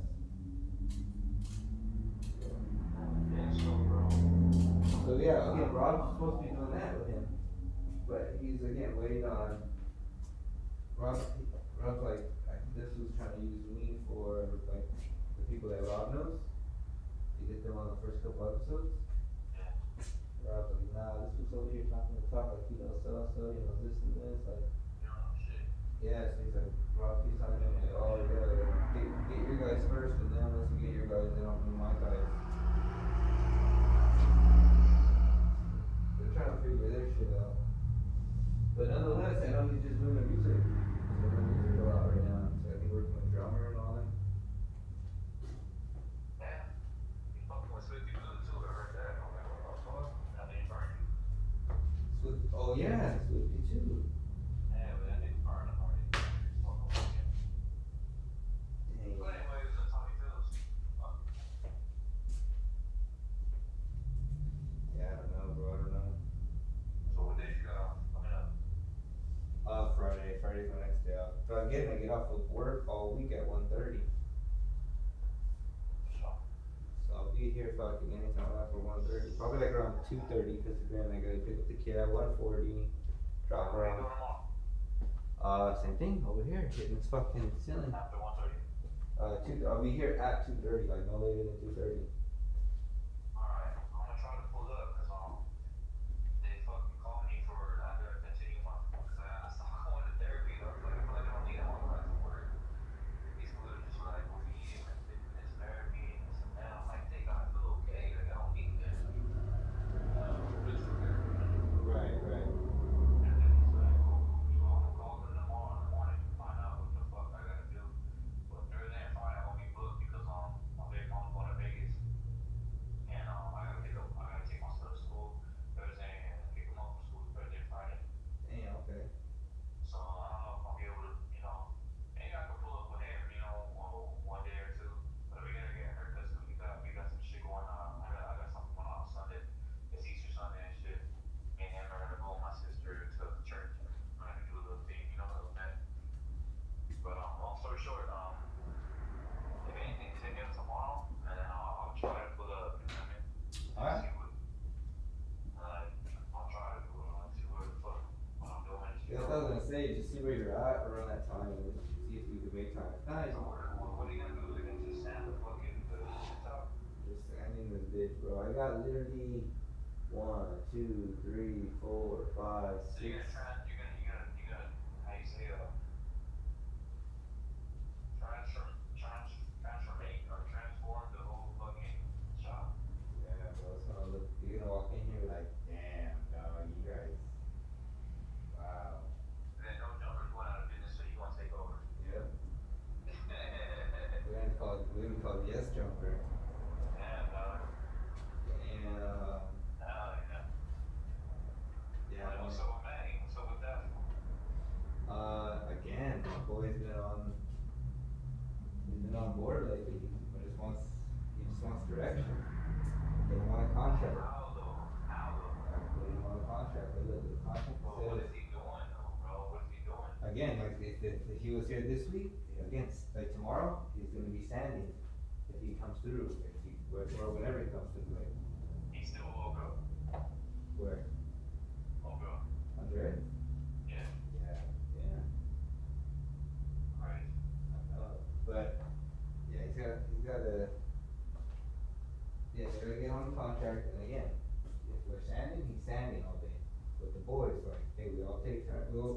We got one sander right now, but tomorrow, Sergio's supposed to bring his, so that I can have two. And then Sergio's still on board with this shit? yeah, Sergio's on and off. Like, at first he got off a little bit because he was kind of like hurt, but now he's kind of like, he don't see the vision, but he's not, but he's still here. He's kind of like, I'll follow, let me just see what you do, bro. Like, I'll give my input, because he gives me input, he'll tell me, or, but. You guys have a long, like, friendship relationship for a minute now. Like, you guys are pretty, like, close and shit. So you know, I don't know. You can tell food like a brother, like an older brother, he gets mad at me sometimes. Yeah, but who would've thought, bro? Back in the day, I took you to go get the haircut, and you guys just fucking end up business partners. Like, that's crazy. I know, bro. I can't believe you did that, low-key. But yeah. I don't know, it's because I was lit on this house, like trying to get into a building. Remember, we were all there, bro. We were trying to get into a building, trying to get out of my mom's backyard. That was the biggest pushback I got from everybody. You know, fuck that. Rest in peace, Jamil. Rest in peace, Jamil, dog. I talk to his mom all the time. She hits me up. She still like does like she does like a bunch of shit in his honor. So she'll like still get sneakers like when they do the sneaker drops. She'll be getting sneakers. She's trying to grow weed sometimes, or from what I seen last time she was, but I don't know if she still is. Yeah. So we'll see. You still fucking Juanito? Yeah, my guy, I haven't shaved the mustache. I said, stash, we got a pretty Juanito. Ever here for the live? Pretty Juanito. Yeah, we gotta free the guy, dude. You know what I mean? Everybody makes their mistakes. I don't know about that. Someone's there with shit. You hear him in the back from asphalt. Ooh, that's me. This board? This? That's me.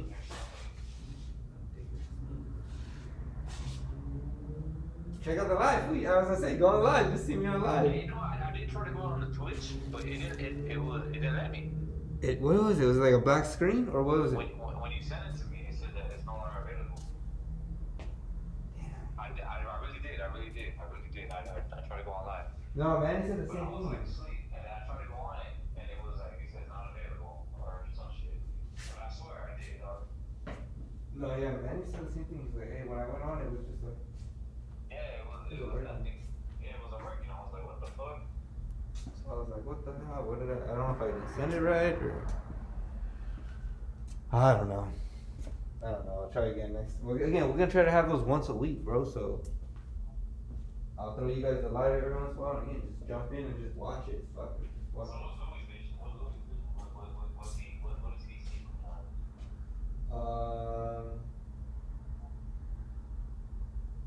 What is he seeing? Louis just wants to help, bro, and then. Like what though? Like do t-shirts or fucking. Well, anything that we need. So if we're doing t-shirts. If we're doing media. He obviously wants to do his own brand. But yeah.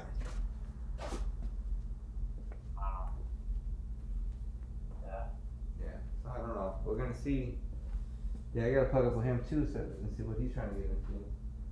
And then I was trying to buy a machine, but I didn't buy it because I fucking, bro, the stock market, and if you were into that, I'd tell you what to do, but the stock market's about to jump in the next like month and a half. But your lady's like, child, they don't need no money. But not even just that, I mean, right, that too, but still, not even just that. She's nah, cause I don't use it. I use the money for my stocks, just to play with my more stocks. But still, it's gonna be popping in the next month and a half. So I'm like, dude, I need to make sure I get this little. It's just gonna be like a cool 60,000, bro. Like, fuck, I'm so excited if it hits. And it only got to go to like a couple bucks, not even like crazy. So if it exceeds that, oh, it's game over. I'm gonna be shitting on everybody. Honestly. Nah, hey, more power to you. Even if you do shit, No. If anything, I'll put people in place. Hey, homie, get your money and I don't give a fuck, dog. Like, Nah, but you know what I mean? Like, hey, each his own. and true, that is what I want to do. But the first thing I probably want to do is make sure Nadia fucking gets into a house. But then after that, fuck it, employees, guy, we're gonna start fucking paying guys like Andrew wants. I guess like Andrew's asking. Just start paying niggas and quit your day job, bud. We'll see. What about health insurance and 401k? Yeah, health insurance fucking on my dick. Can't do that, sir. We're not, you know what I mean? We're not, wait, what is that? We're not corporate. We're LLC. Is corporate and LLC the same thing or different?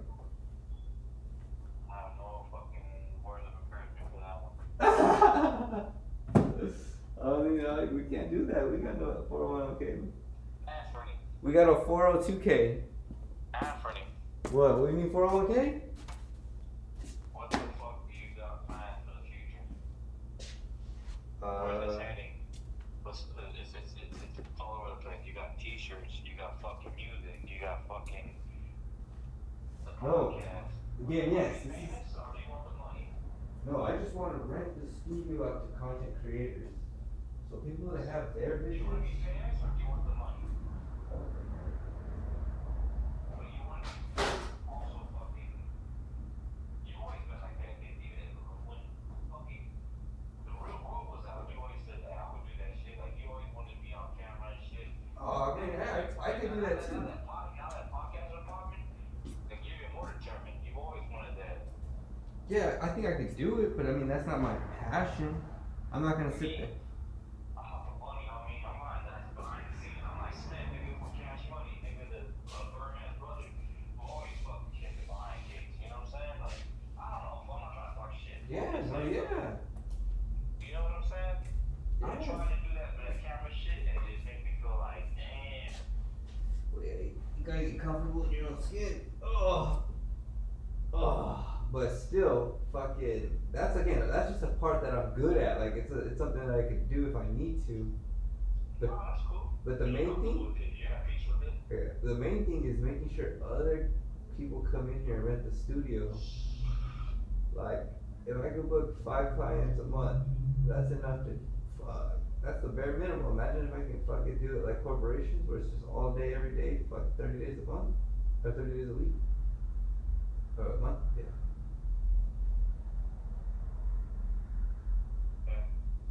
So I'm just trying to do that. But again, let's say everything's going right, then yeah, I would do a podcast with Serge. That'd be the first thing I do. I'd get into editing. I start now sharpening the tools around me to make sure that we're going towards the right direction. Or like continue to grow, I mean. Trust me, bro, it's gonna be like a fucking kids club for fucking content creators. All the kids that are in high school that wanna be fucking YouTubers and fucking shit like that. Editing is something I am kind of interested in. And just boring as shit going through it. Yeah, but you gotta. I'm used to fucking, you know, up and move, work with your hands and just fucking keep pushing. Like, you're sacrificing your body, but me, I gotta keep moving. Like, I can't just sit there all fucking day for 8 hours, 10 hours, 12 hours, 14 hours, just fucking. I mean, it's easy money. I mean, it's not easy money, but your fucking brain just overdosed, like, fuck, fool, like, you know what I'm saying? Like, Yeah. That's just not me. But that goes with the game, homie, with editing, like. Yeah. That's why you got them motherfuckers upstairs that in and out, like we call it the mansion. Them fucking these white people and these Chinese people that sit up there who went to college and fucking just sit there editing. Or I can't. I mean, I don't have the patience for that shit. I'd rather fucking get a Mexican fool. You know what the fuck? I mean, that's what we're taught. Go in there and fucking get it. You know what I mean? Like. And see, that's what I'm saying. That's what I'm more like it too. But I'm breaking down my body. I'm like, fuck, like I'm gonna fucking try something different. You know what I'm saying? And then I'm like, but then I get bored with that shit too. Like, you know what I'm saying? I give opportunity, I'm gonna get bored with that shit too. Like, I don't know how to explain. See, no, but that's what I'm saying. That's why this That's a is. stigma, I guess. Whatever you want to call it. But still, that's why this is perfect because again, like right now we're working with our hands, bro. Right? We're sanding this shit down. Like this is hard work. This ain't fucking, or it's not hard work, but it's consuming. Like it's time consuming. It's like physical work, but it's constantly physical work. There's some people can't do that though. There's some people that are like, no, I can't do that. I'd rather sit there on like okay, that fool Andrew, the editor, that fool will not sit here on the roof like this. He would start complaining after fucking one block, and then you'll look at him like, nigga, like, get the fuck away. Yeah. You know what I mean? Like, so it's like, but again, but he'll sit there on the computer all fucking day, no problem, and he'll edit if he needs to. Like, you know what I mean? Exactly. That's what I'm saying. Everybody has their strengths. That's what I'm saying. So you just, once you come around more, you'll start to see your strengths more. Because again, if you were here with me, you would be the only one helping me. I'm afraid that I'm gonna snap though at times. I know. Like honestly, I'll be like, fool, like I'm over here busting my ass, and you're over doing easy work, and you're fucking, you ain't shit. Like, see, and that's where you just. I would look down. I mean, I'm guilty as charged. You know what I'm saying? I'm not trying to be like that. That's just. But it's just like exactly. But it's just like at work, at internet, like you could do the same thing and snap on the people that are doing the easy shit. You know what I mean? Yeah, but you're like, you gotta stay in your lane, yeah, bro. Yeah, exactly. But the beauty though is that yeah, you are empowered here, meaning that you could go behind the scenes and be like, hey, homie over there needs to get that, or like whatever. You know what I mean? Like needs to fucking know how to talk or whatever. Like, so yeah, it's a little different, I guess, but still like, yeah, just we still have to stay in our lanes. Like fuck it, but this food fucking. But make sure that. If I was such an alcoholic fool, then I think I have more fucking power over my fucking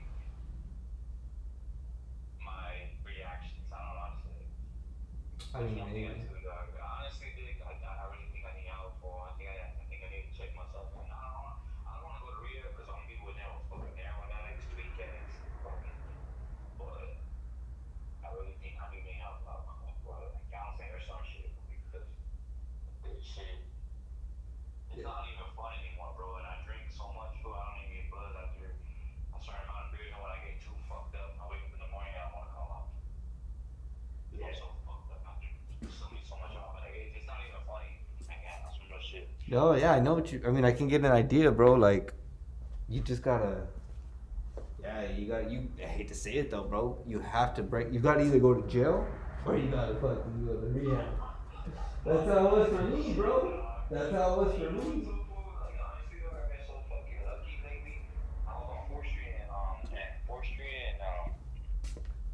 And Grove in Ontario, Dick, and I had my fucking headlights off. I just want to go fuck some bitch for 4th Street.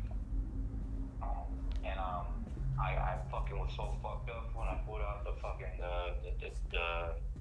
the driver's way. What's it called? When I pulled out the fucking where she lived there. I pulled out the fucking thing, dog, and I had my lights on. And there was a pinchy fucking Buddha fool across from me. And I had my headlights on. I was right there at the stop sign, at the light. Red light. And the fucking Buddha put his fucking light on me. He was fucking like putting his flashes on me. And I'm like, why the fuck is this fool fucking with me? And I was so fucked up, fool, like. And I did not understand. And he fucking turned left because there's no way he could pull me over, dog, because I was on the opposite. He was in the turning lane, and it was just like, I got lucky, if we'll put it that way.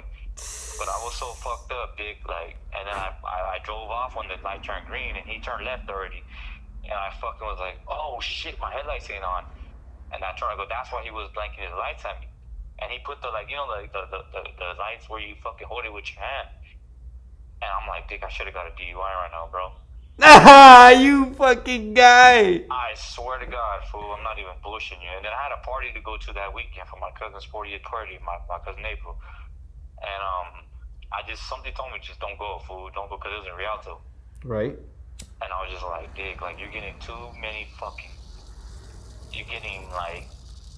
you're lucky, motherfucker, you know what I mean? So that's what I'm saying, though, Dick, like, I'm just like. It's not luck, fool, it's blessed.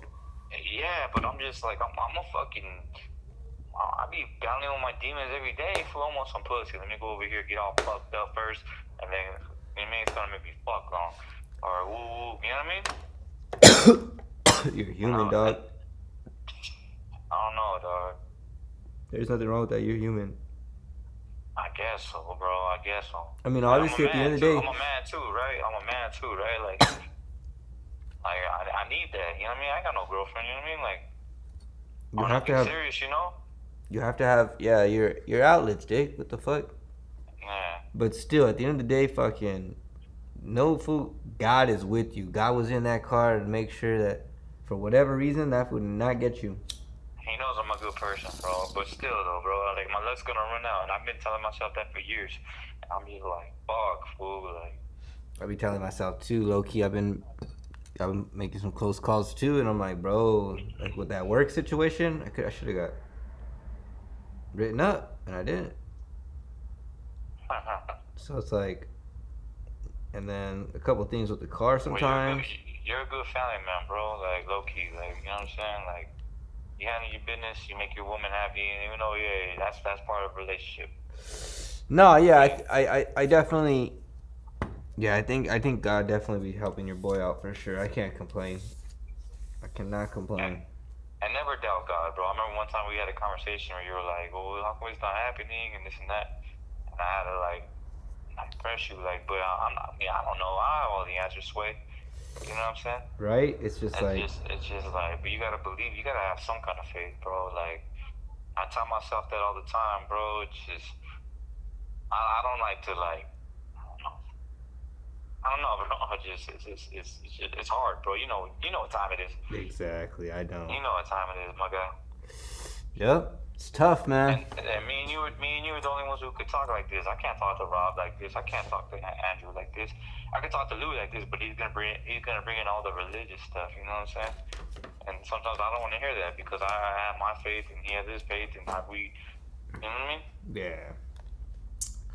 Nah, yeah. Like when it comes to that shit, it's just a matter of. I've been feel like I've been trying to like, okay, I'm in control, right? I know because I got some money in my pocket. I'm trying to control everything, but nah, fam. Like I had to like, I feel like I have to lose some things so that way it's taking me long for a reason, bro. Like I'm having to go through these trials and tribulations myself. Like at least that's what I feel like, or that's what keeping me going.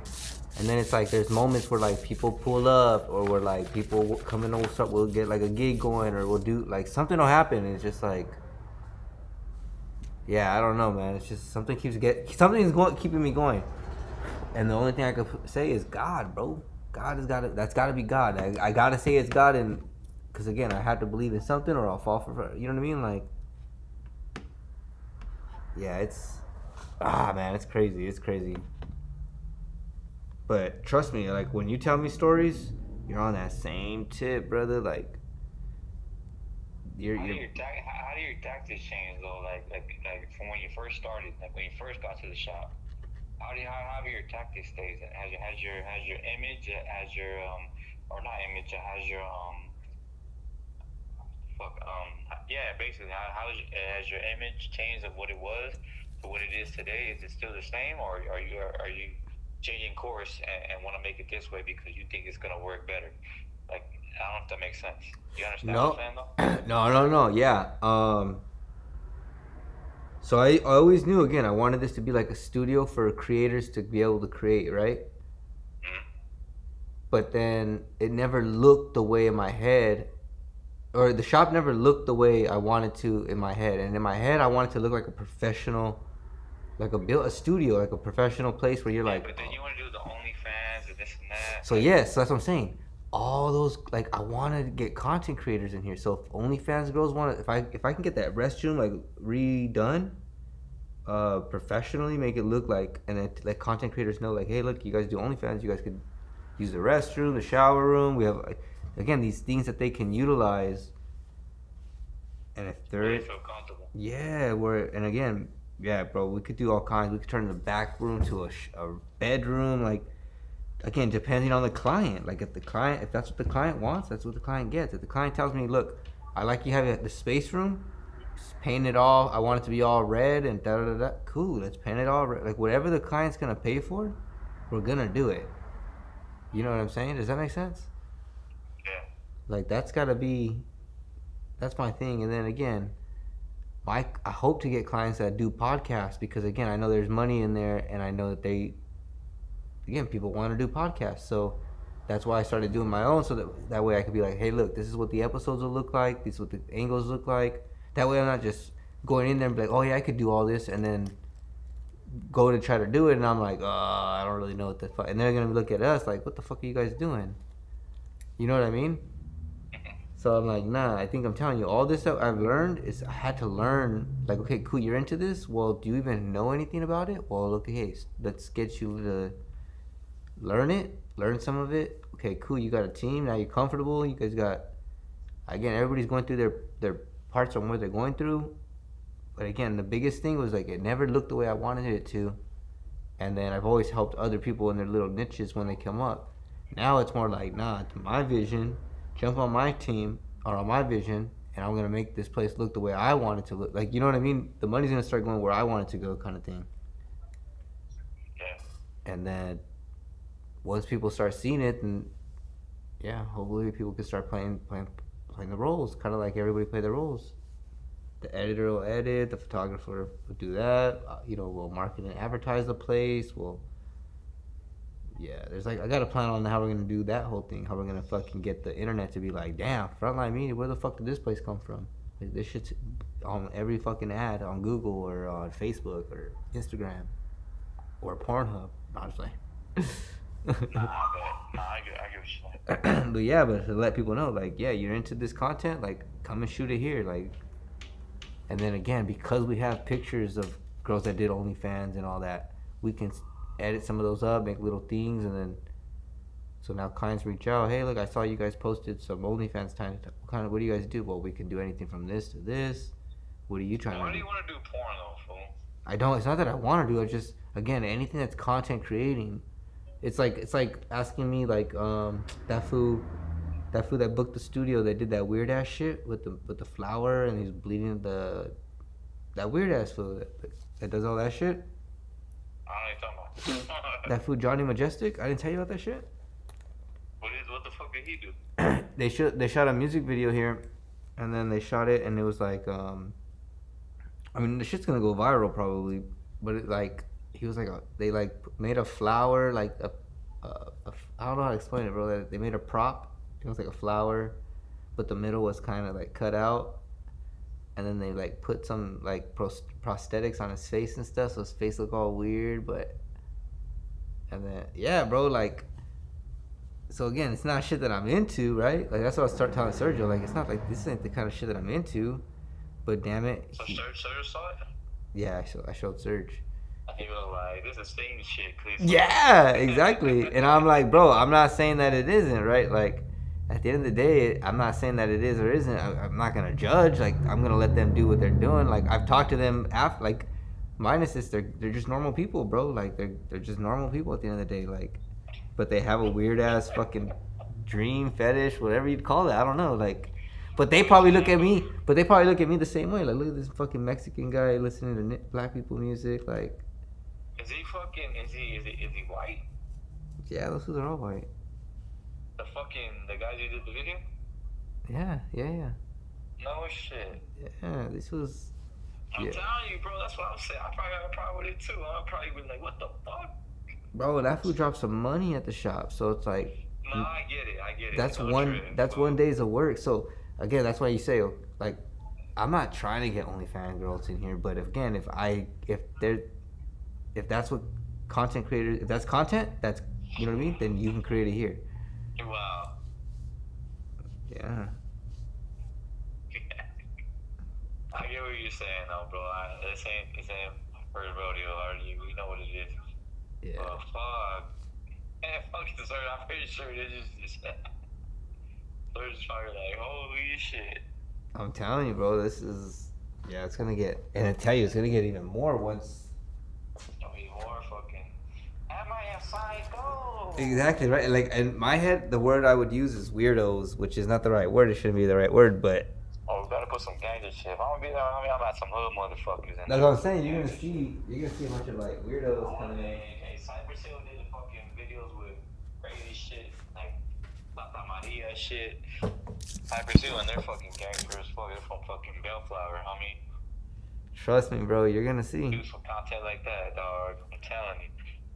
You're gonna be surprised. You never again how, but again the only way that's gonna come through is people through like Rob or that, you know what I mean, that, and through the music side. That's where I tell you that's where the music part comes in, because again those who's want to make music videos, those who's want to make content, like cool, hey look, my nephew or my cousin has a fucking studio in Pomona. They're gonna walk in here and be like, oh, this is a legit studio. These fools got fucking a white wall, they got the green screen room, they got podcasting.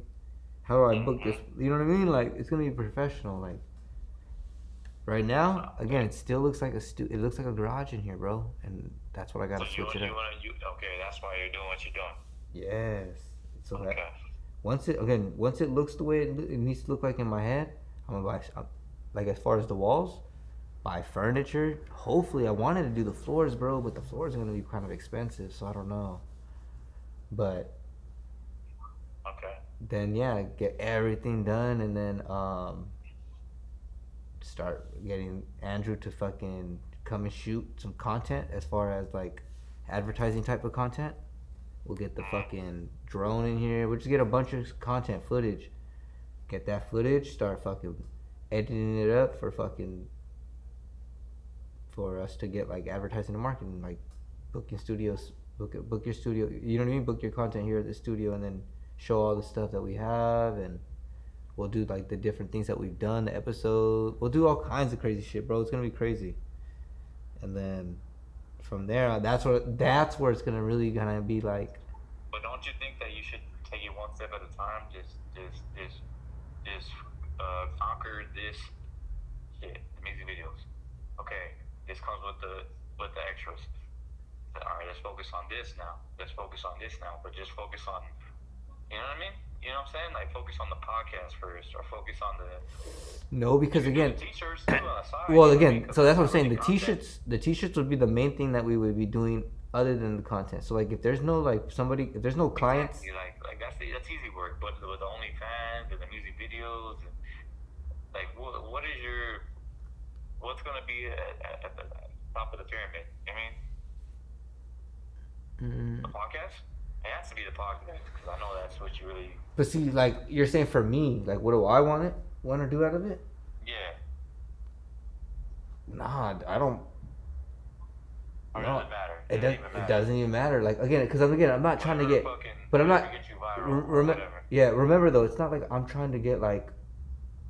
the person that we're booking... that is paying for the studio, like... They're not going to give me a part of their business, like, majority of the time. You know what I mean? They're going to be just people that are like, hey, look, I heard about your studio. I seen it on Instagram. I just want to come and rent it. You know what I mean? So I don't care what's going to be at the top of the pyramid. The thing is, as long as content creators are here, as long as it's booked 30 days out of the month, like, if it's like that, I don't care what it is. It could be all podcast people. It could be all music video people. I don't care. All right. Let me say this. Make sure you put the right people in the right positions, because honestly, dude, no disrespect, I don't think your brother should be negotiating none of your deals, bro. Because I don't think he's fucking built like But see, that's where you come in, bro. That's what I'm saying. Like, but I'm not there yet, right? I'm not at the point where I'm negotiating deals. He fucking was talking to this guy, and the guy was like, "What the fuck? You're all over the place."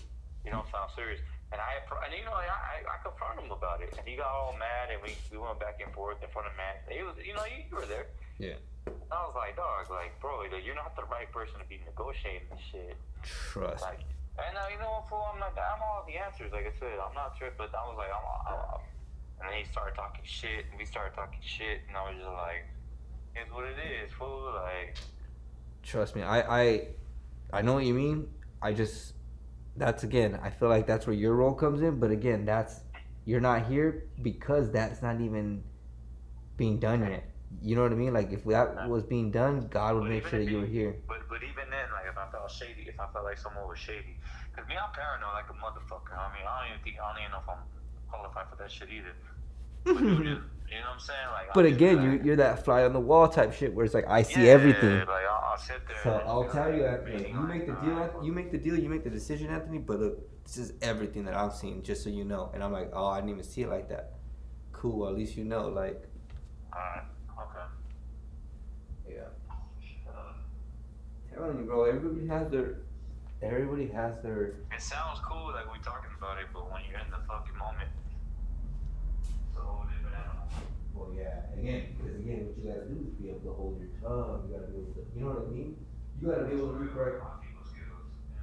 And I'll be honest, bro, I ain't no better. Like, if you watch those streams with like these deals, there's like I get out of like I get, you know what I mean? I get too passionate is what I call it. Other people say I get too loud or like I get too like. I felt like I'm like, bro, no, I'm just, bro, you know what I mean? Like, yeah, I gotta learn too, like how to slow down or learn how to instead of giving my opinion. Sometimes my opinion don't need to be said. You know what I mean?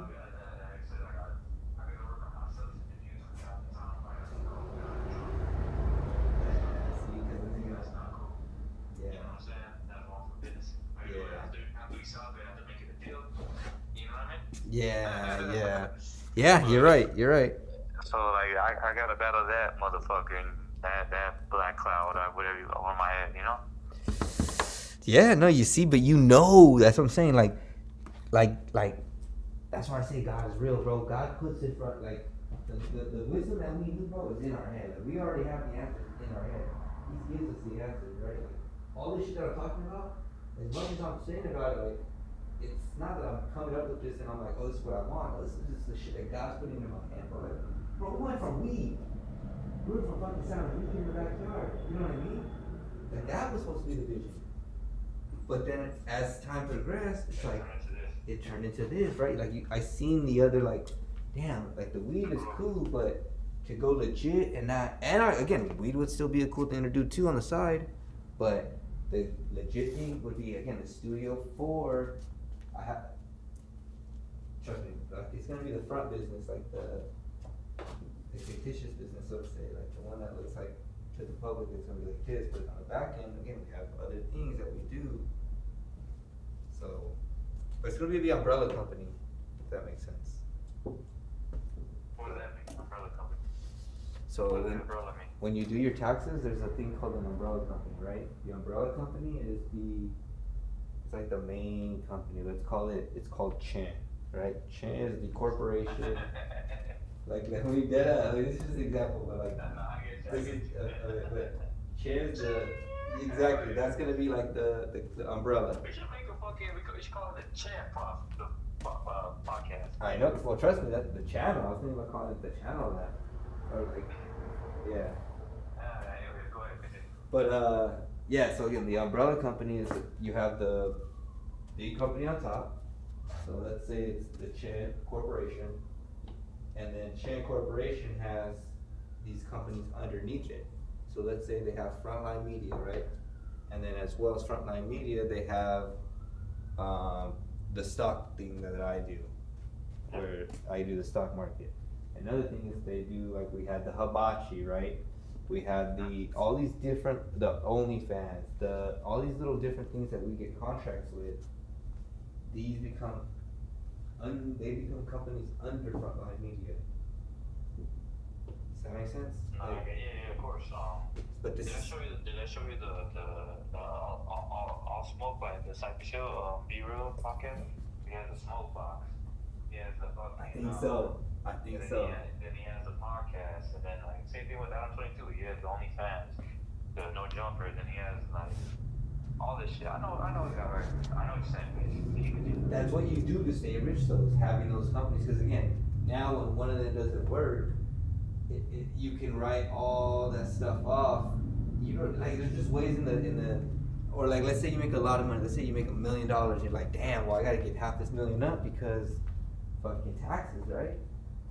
Well, no, not if you have an umbrella company, because again, the umbrella company says we take up the money, we distribute some of the money the way it needs to go, and then based off of us paying everybody, this is how much is left. So technically, there's no money actually being made. How are you gonna deliver the content though?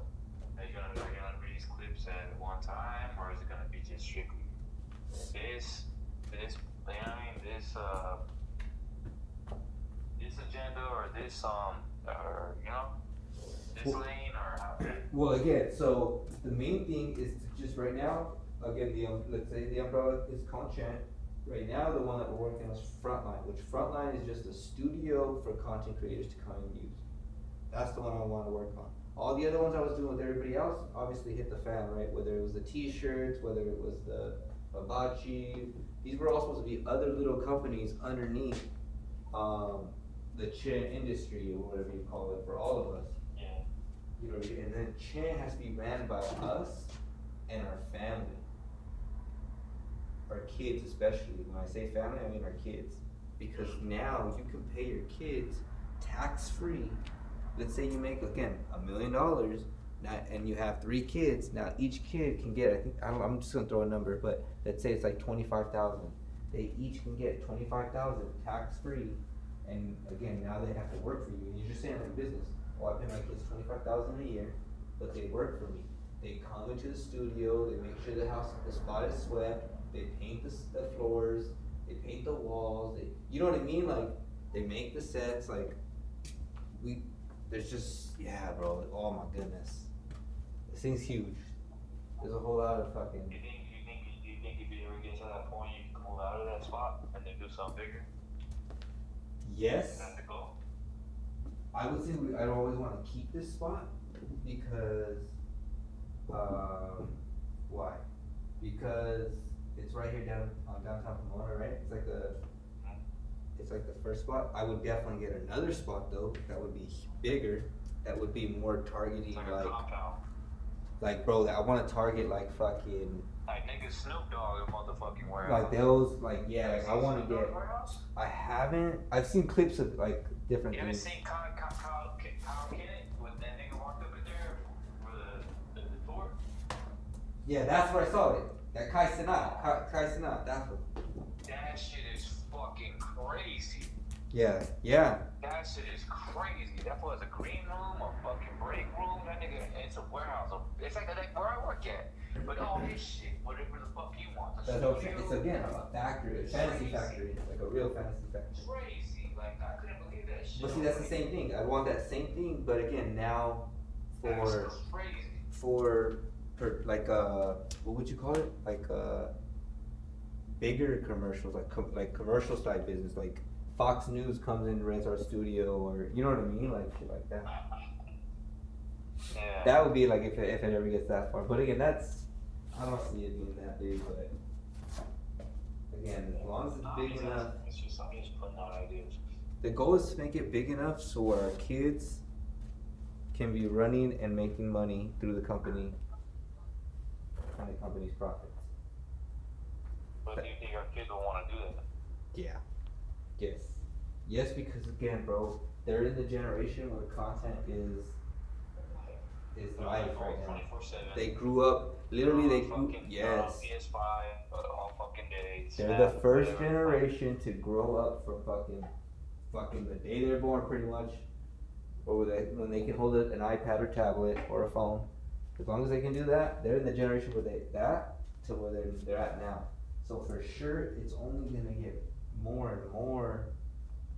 If that makes any sense, like this is only gonna grow more and more. The family their kids are gonna only want to be more and more involved because they're gonna grow up on the phone and be like, I want to be the guy.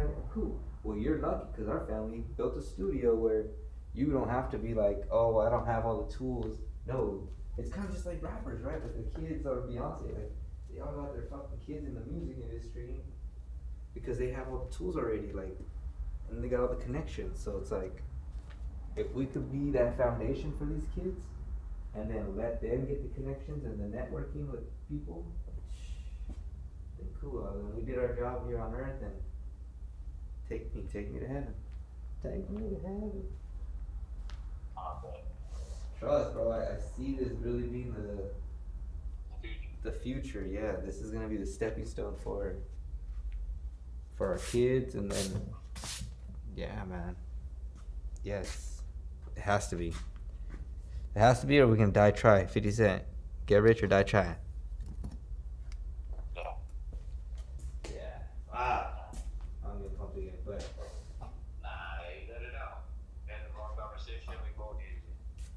I know, yeah. Oh, yeah, exactly. I'm glad you called back because I'm sitting here fucking hitting this roof like, damn, dog, I'm the only one that's hitting this roof. Like, I could have been already done with this shit if fucking we had 3 guys here. I was getting depressed, dog, and then you called me, and I was like, alright, cool, someone to talk to at least. So, champ, good looking out.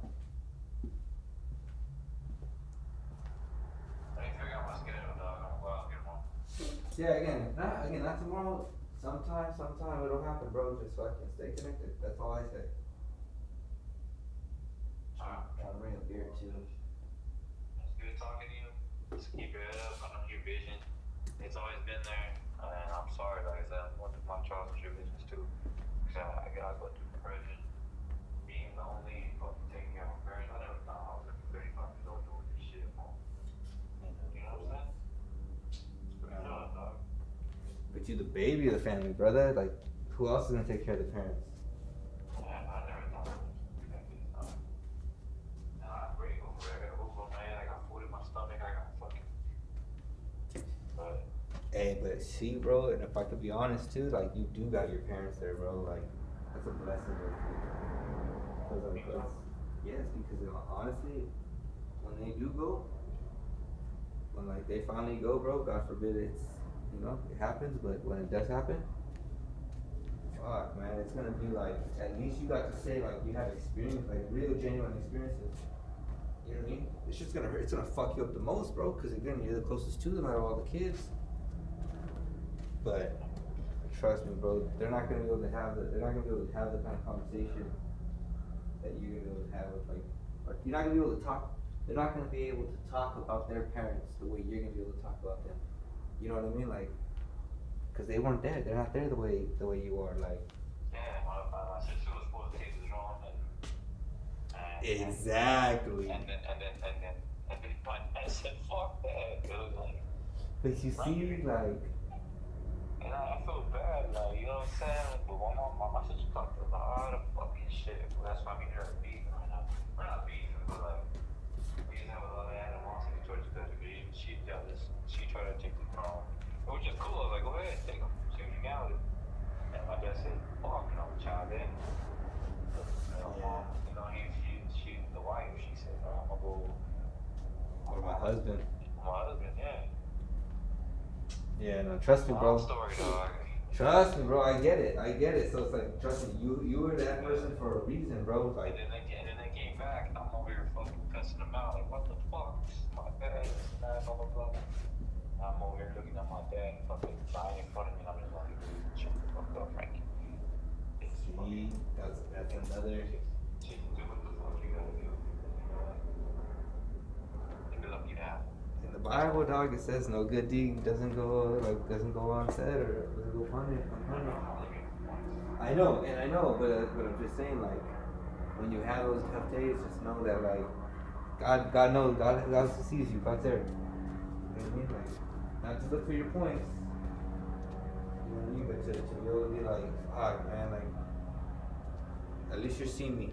You know what I mean? Just give me some light, give me some wisdom that you're here. Like, you gotta ask, you know, talk to the boy. He just wants to hear that you're talking to him. Talk to him. He would talk to you. Awesome. Anyways. Well, yeah. I'm gonna check in. I'll call you tomorrow. See what time it is. And you get at 1:30, no? Yeah, 1:30. So I'll be here around 2:30 the latest. Alright, we'll figure it out. Alright, If I can, dog, honestly, no guarantees. No, yeah. Again, don't worry about I it. got a call. I got like these fools not gonna let me go back to work until I finish this fucking therapy. And that's in the thing too, dog. Yeah, do that therapy, dog. So let me go fucking get my physical therapy, I guess. I'll take it from there, dog. Alright, then, guys, chat. I'll hit you up. We'll stay up. Don't let me get you down. That's right. You're right. Safe for you. Man, God bless your family, and hey, you got a beautiful family, and keep pushing, homie. Life's a bitch, like I said, that's it. I know. Yeah. Alright? Alright, brother. Check it out. Alright. Peace.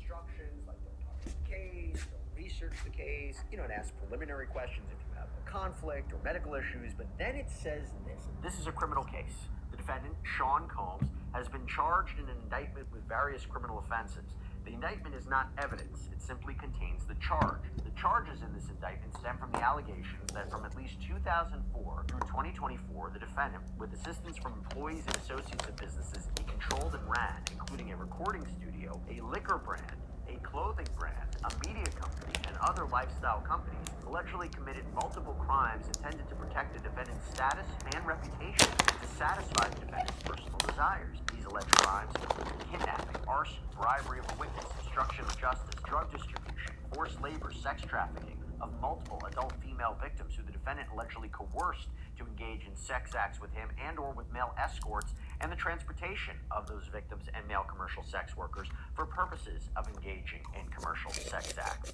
So actually a little bit of a different description consistent with what we saw in the indictments, but just a little bit different.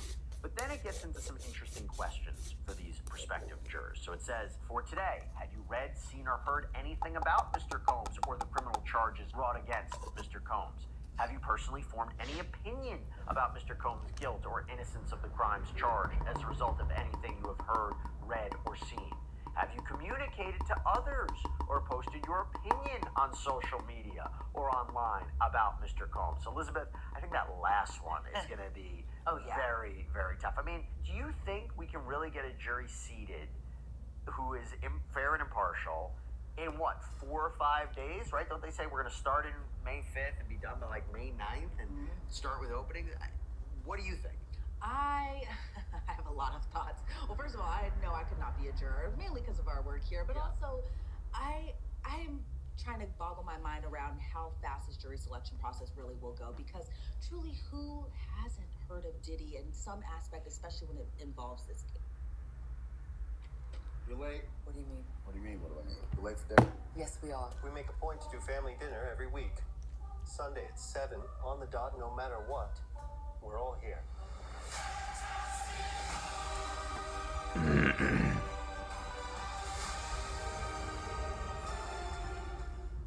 Welcome back, everyone. It's Charlie. Marvel posted more Fantastic Four trailer footage with a notable Franklin Richards scene. The scene is meant to be a big Easter egg for his appearance in the movie, because she's meant to be pregnant with Franklin Richards, and this scene basically confirms that this is what's going on during the actual scene. There's a bunch of this that they featured during the CinemaCon trailer that they didn't post online, and it just seems like now they're finally posting some of that online, so we'll break it all down. If you're brand new to the channel, be sure to subscribe to get all the Easter eggs, because I know everybody's just wondering, how is Marvel going to handle Franklin Richards in live action, because he is so OP in the comics. If you think there are questions about scaling now, just wait till after we start getting trailers for Avengers Secret Wars. It is going to get so much crazier. The whole idea in the clip here is it's meant to be a joke on them having dinner at Sunday night every 7 p.m. Eastern time, because they're in New York City. That's where the building is. And Reed Richards had made this big deal about how they were late, no matter what they were doing. Every Sunday, 7 o'clock on the dot. They were all there, no matter what was going on in their lives. But in the brand new CinemaCon trailer that they released, Reed and Sue show up late. Johnny Storm wondering why they're late. Like, you're late. What's going on? What's the deal? So there's like 3 or 4 different layers to the actual joke that's going on here during this moment. It's awkward because they're late to dinner and they were always supposed to be on time. Reed Richards was the person that made the big stink about them always being on time.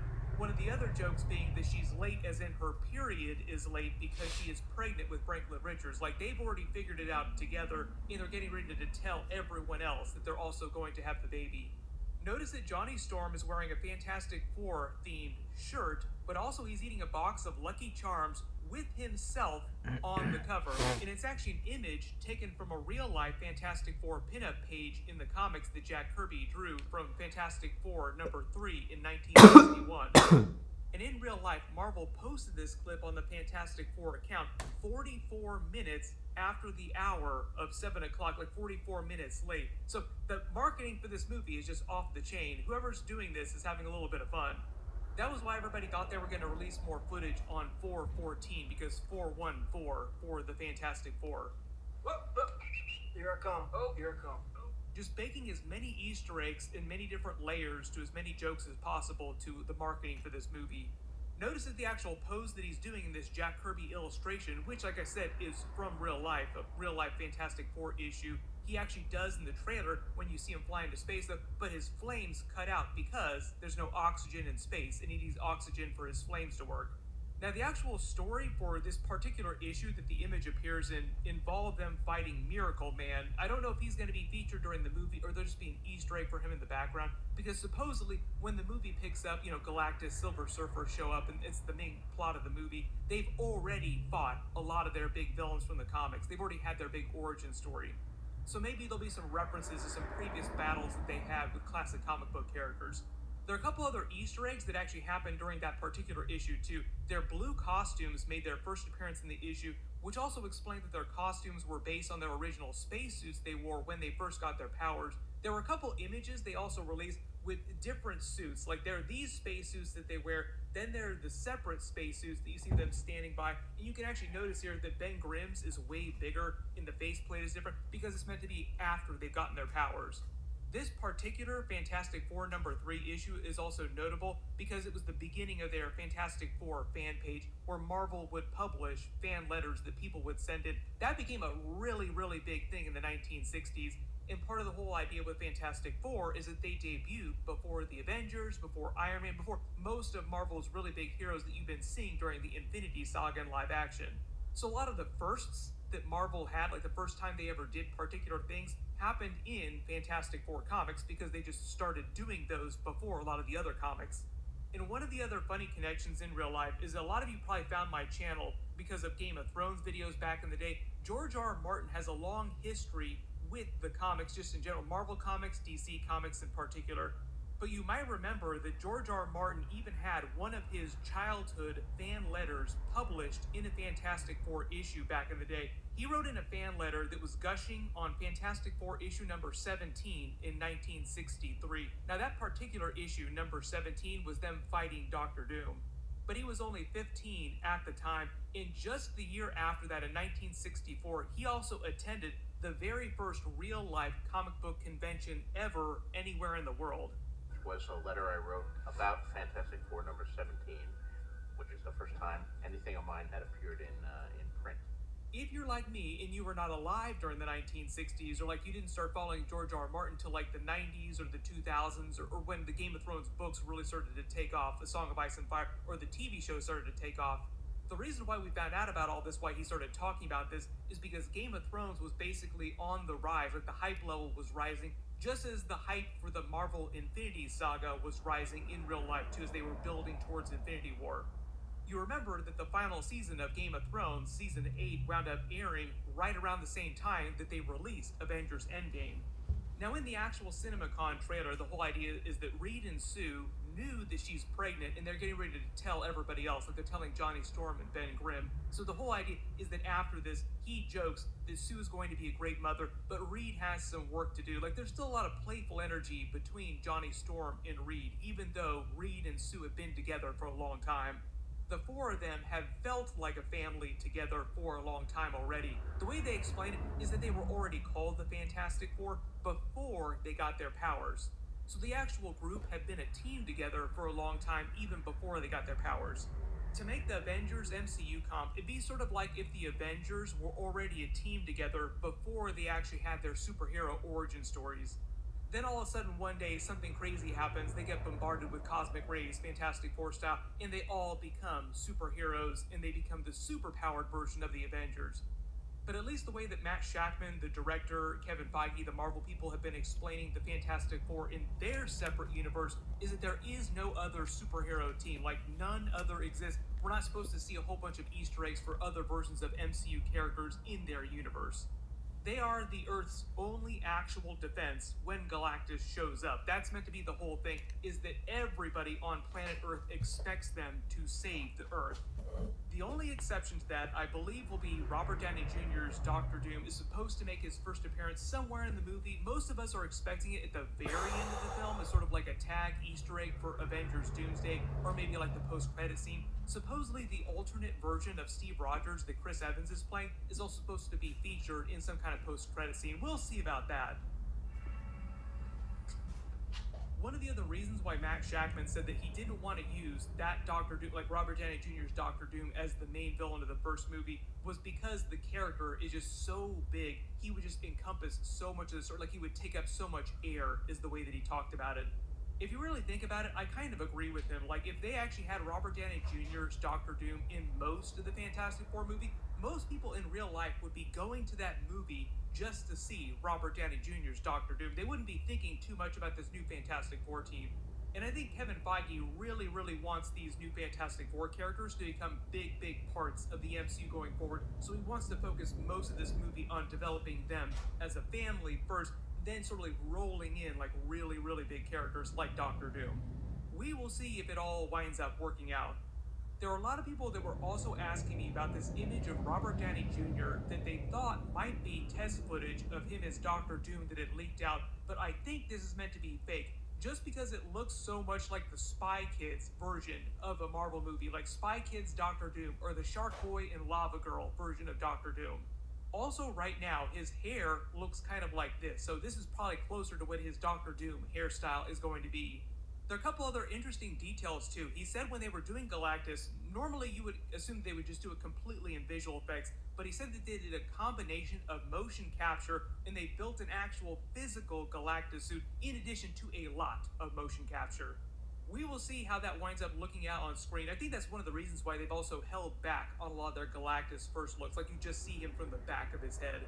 If you've not seen any of the stuff that Ralph Ineson has done, he's fantastic in all his stuff. He's a notable character actor that's been in a bunch of big movies, but he has also done a lot of voiceover. In Galactus, it just feels like a really, really important voice to nail. There are a couple other notable Fantastic Four things that Marvel just did while this is all going on in live action. They just released a special trailer for the Fantastic Four fighting Doctor Doom for the first time in the comics to celebrate Doctor Doom's debut in Marvel Comics, which is supposed to be today. Like, today is supposed to be the anniversary of Doctor Doom's first appearance.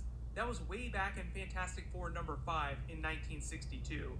What Marvel's probably going to do with Robert Downey Jr.'s Doctor Doom is they'll hold back on the official looks until they actually start dropping the first real teaser trailer for the movie at the very end of the year. That's typically the schedule that Marvel is on for big Avengers movies. Like, when it's releasing the spring of the next year, they release the first teaser trailer by the end of November or early December. So just expect them to release that first Avengers Doomsday teaser by then.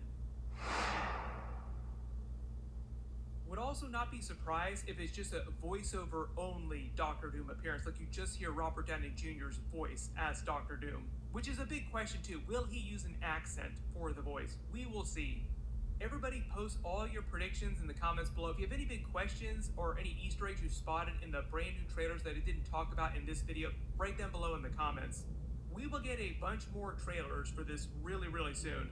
And do not forget, the Daredevil Born Again finale is tonight. Hopefully they wind up sticking the landing. My video for that will post Wednesday morning. Be sure to enable alerts for my channel so you don't miss that. Everybody click here for that episode video. I'll update the link as soon as I post it. And click here for that brand new Thunderbolts trailer that Marvel just released. Thank you so much for watching, and I'll see you guys in the next one.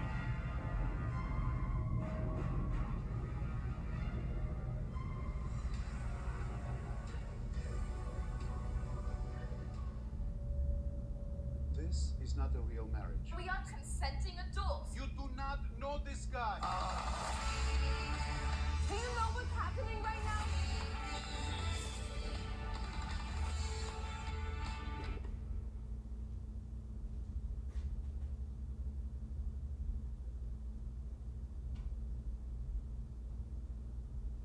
The discovery of the millennium. I present to you Adamantium. I understood that reference. Welcome back, everyone. It's Charlie. This will be my full breakdown and Easter egg video for Captain America 4 Brave New World. There's a lot going on in the movie. There were a lot of reshoots, a lot of talk about how they changed the movie, storylines they got rid of, so I'll try to include all that stuff that they cut out of the movie during this video. Because there is a lot of stuff that it was meant to set up that they're just pushing till later in the timeline, like the World War Hulk movie that we've all been asking them to do for the last several years, but they haven't been able to do because of all their problems with Universal in releasing Hulk solo movies. Seriously, Universal, what's wrong with you? Do you hate money? Make that Hulk movie with Marvel. We've all been talking about how Captain America Brave New World feels like more of a sequel to The Incredible Hulk. Like, why didn't you just call it Incredible Hulk 2? Well, that's because of all the legal problems they have with Universal. And even though there was a lot of criticism about the lack of a post-credit scene, there was a post-credit scene that did actually try to, or at least attempt, to set up Avengers Doomsday. So there is a lot to talk about. If you're brand new to the channel, be sure to subscribe to get all the videos.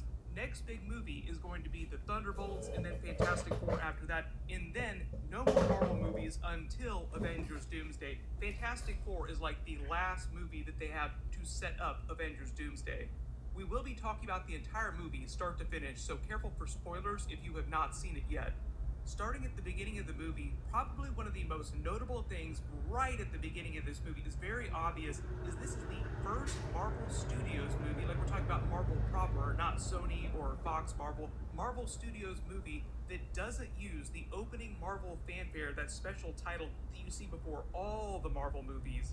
They use those same black and white titles that you saw during some of the more recent promos that they released for the movie. They said the reason for doing this, for not using the standard Marvel Studios fanfare, is because they wanted the movie to feel like a darker, paranoid thriller in the style of Winter Soldier. Heading into the Thunderbolts movie, though, I think we will get the traditional Marvel fanfare back, and for Fantastic Four, they'll probably do a 1960s theme version, or at least 1960s theme song version of that. One of the other notable things that happened before the actual movie started playing at the screening I went to for an IMAX version of the movie is that there was a special IMAX designed Fantastic Four 1960s looking Marvel intro logo. Like when you go to see a traditional IMAX movie, there's a special IMAX promo that just hypes up the technology. Marvel had made a special version of that just for the Fantastic Four movie, so it sounds like they're really going all out for Fantastic Four later this year when it comes to 1960s period piece design vibes, everything from that era. It wasn't new footage for the movie, it was just a special IMAX specific logo, so I think it's just meant to play inside IMAX theaters, not on the web, like they're not going to release it online. Next major change that's very obvious is the movie starts on Thunderbolt Ross right after he's won the recent US election and become president. Harrison Ford, as you can see, was recast as MCU Thunderbolt Ross after William Hurt passed away recently. Black Widow was his last movie. Marvel actually started developing this Captain America movie before he passed away. They were planning on William Hurt being in this role during the movie, turning into Red Hulk. There's a short time jump at the beginning of the movie, and this speech is meant to be the night that he won the US election, so this is meant to be his acceptance speech. The whole theme of togetherness was meant to be his whole campaign, and he was using the Dead Celestial Tiamat from the Eternals movie to basically sell that idea because of all these resources that they can use to make weapons, defense, technology that have been found on the Celestial. So this movie just in general is mostly meant to be a sequel to The Incredible Hulk and the Eternals movie in that sense, and you could also say a sequel to Falcon and Winter Soldier. It plays like a very large, big budget version of a Falcon and Winter Soldier episode just in general. Later we find out that Thunderbolt Ross used the Leader to actually help him win the election because the Leader's new gamma-infused abilities based on his comic book abilities. There are a couple of changes they make to him from the comics, the way that he looks and the way they visualize his actual gamma powers.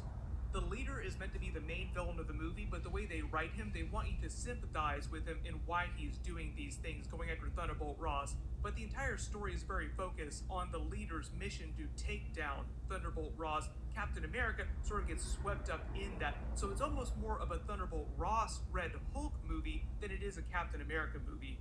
You could kind of tell that Marvel really wanted to make a Hulk sequel, but for legal reasons they couldn't actually do that, so they had to put a Hulk story in somebody else's movie, and they just used the new Anthony Mackie Captain America to do that.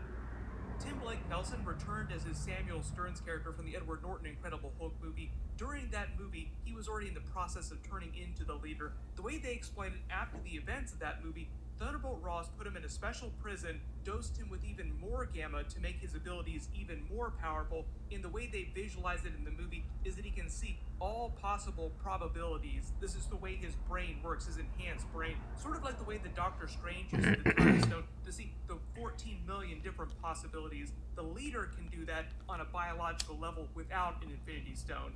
but he can't actually tell you what the future is. He can only tell you the most likely outcomes based on different actions that people take. So he can say, if you did this one thing, there'd be a 70% chance that this outcome would happen, or a 66% chance if you did something else, and so on and so forth. So that's their way of explaining how he's not too OP, and how he can be wrong sometimes, or get surprised by something unexpected happening, which happens with Anthony Mackie's Captain America. He's able to surprise the leader a couple times. You notice in his speech, because he's campaigning on the whole idea of togetherness, that's why he's also wearing the red and blue tie. If you live outside the United States, America is largely a two-party system in real life. Democrats represented by blue, Republicans represented by red. There are a number of smaller political parties, but none that have gotten close to the size of the major two. Right before he goes on to give his acceptance speech, he takes one of his pills that the leader secretly dosed with Gamma as part of his long-running plan to force him to become Red Hulk, and asks his aide if they were able to contact his daughter Betty Ross, which is basically his whole driving force in the movie.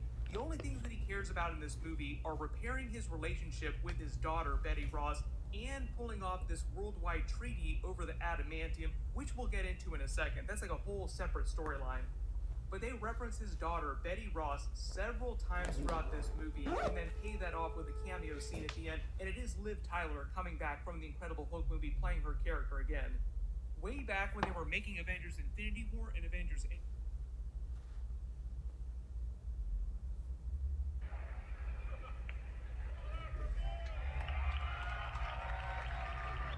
He's back and better than ever. Ladies and gentlemen, let's get ready to jump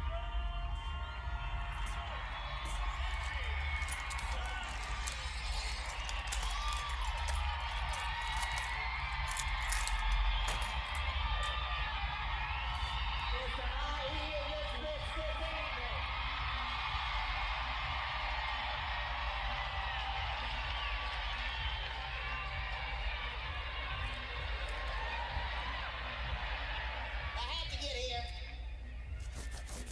because there's a lot of shit going on, not just in the world. There's a lot of shit going on with me. I don't know if you checked it out. I was going through some shit. They arrested me 5 times in 5 cities in 5 days. What the fuck?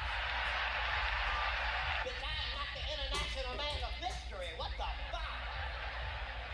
They arrested me so much. As soon as I see the police, my body just automatically assumes the position. Just.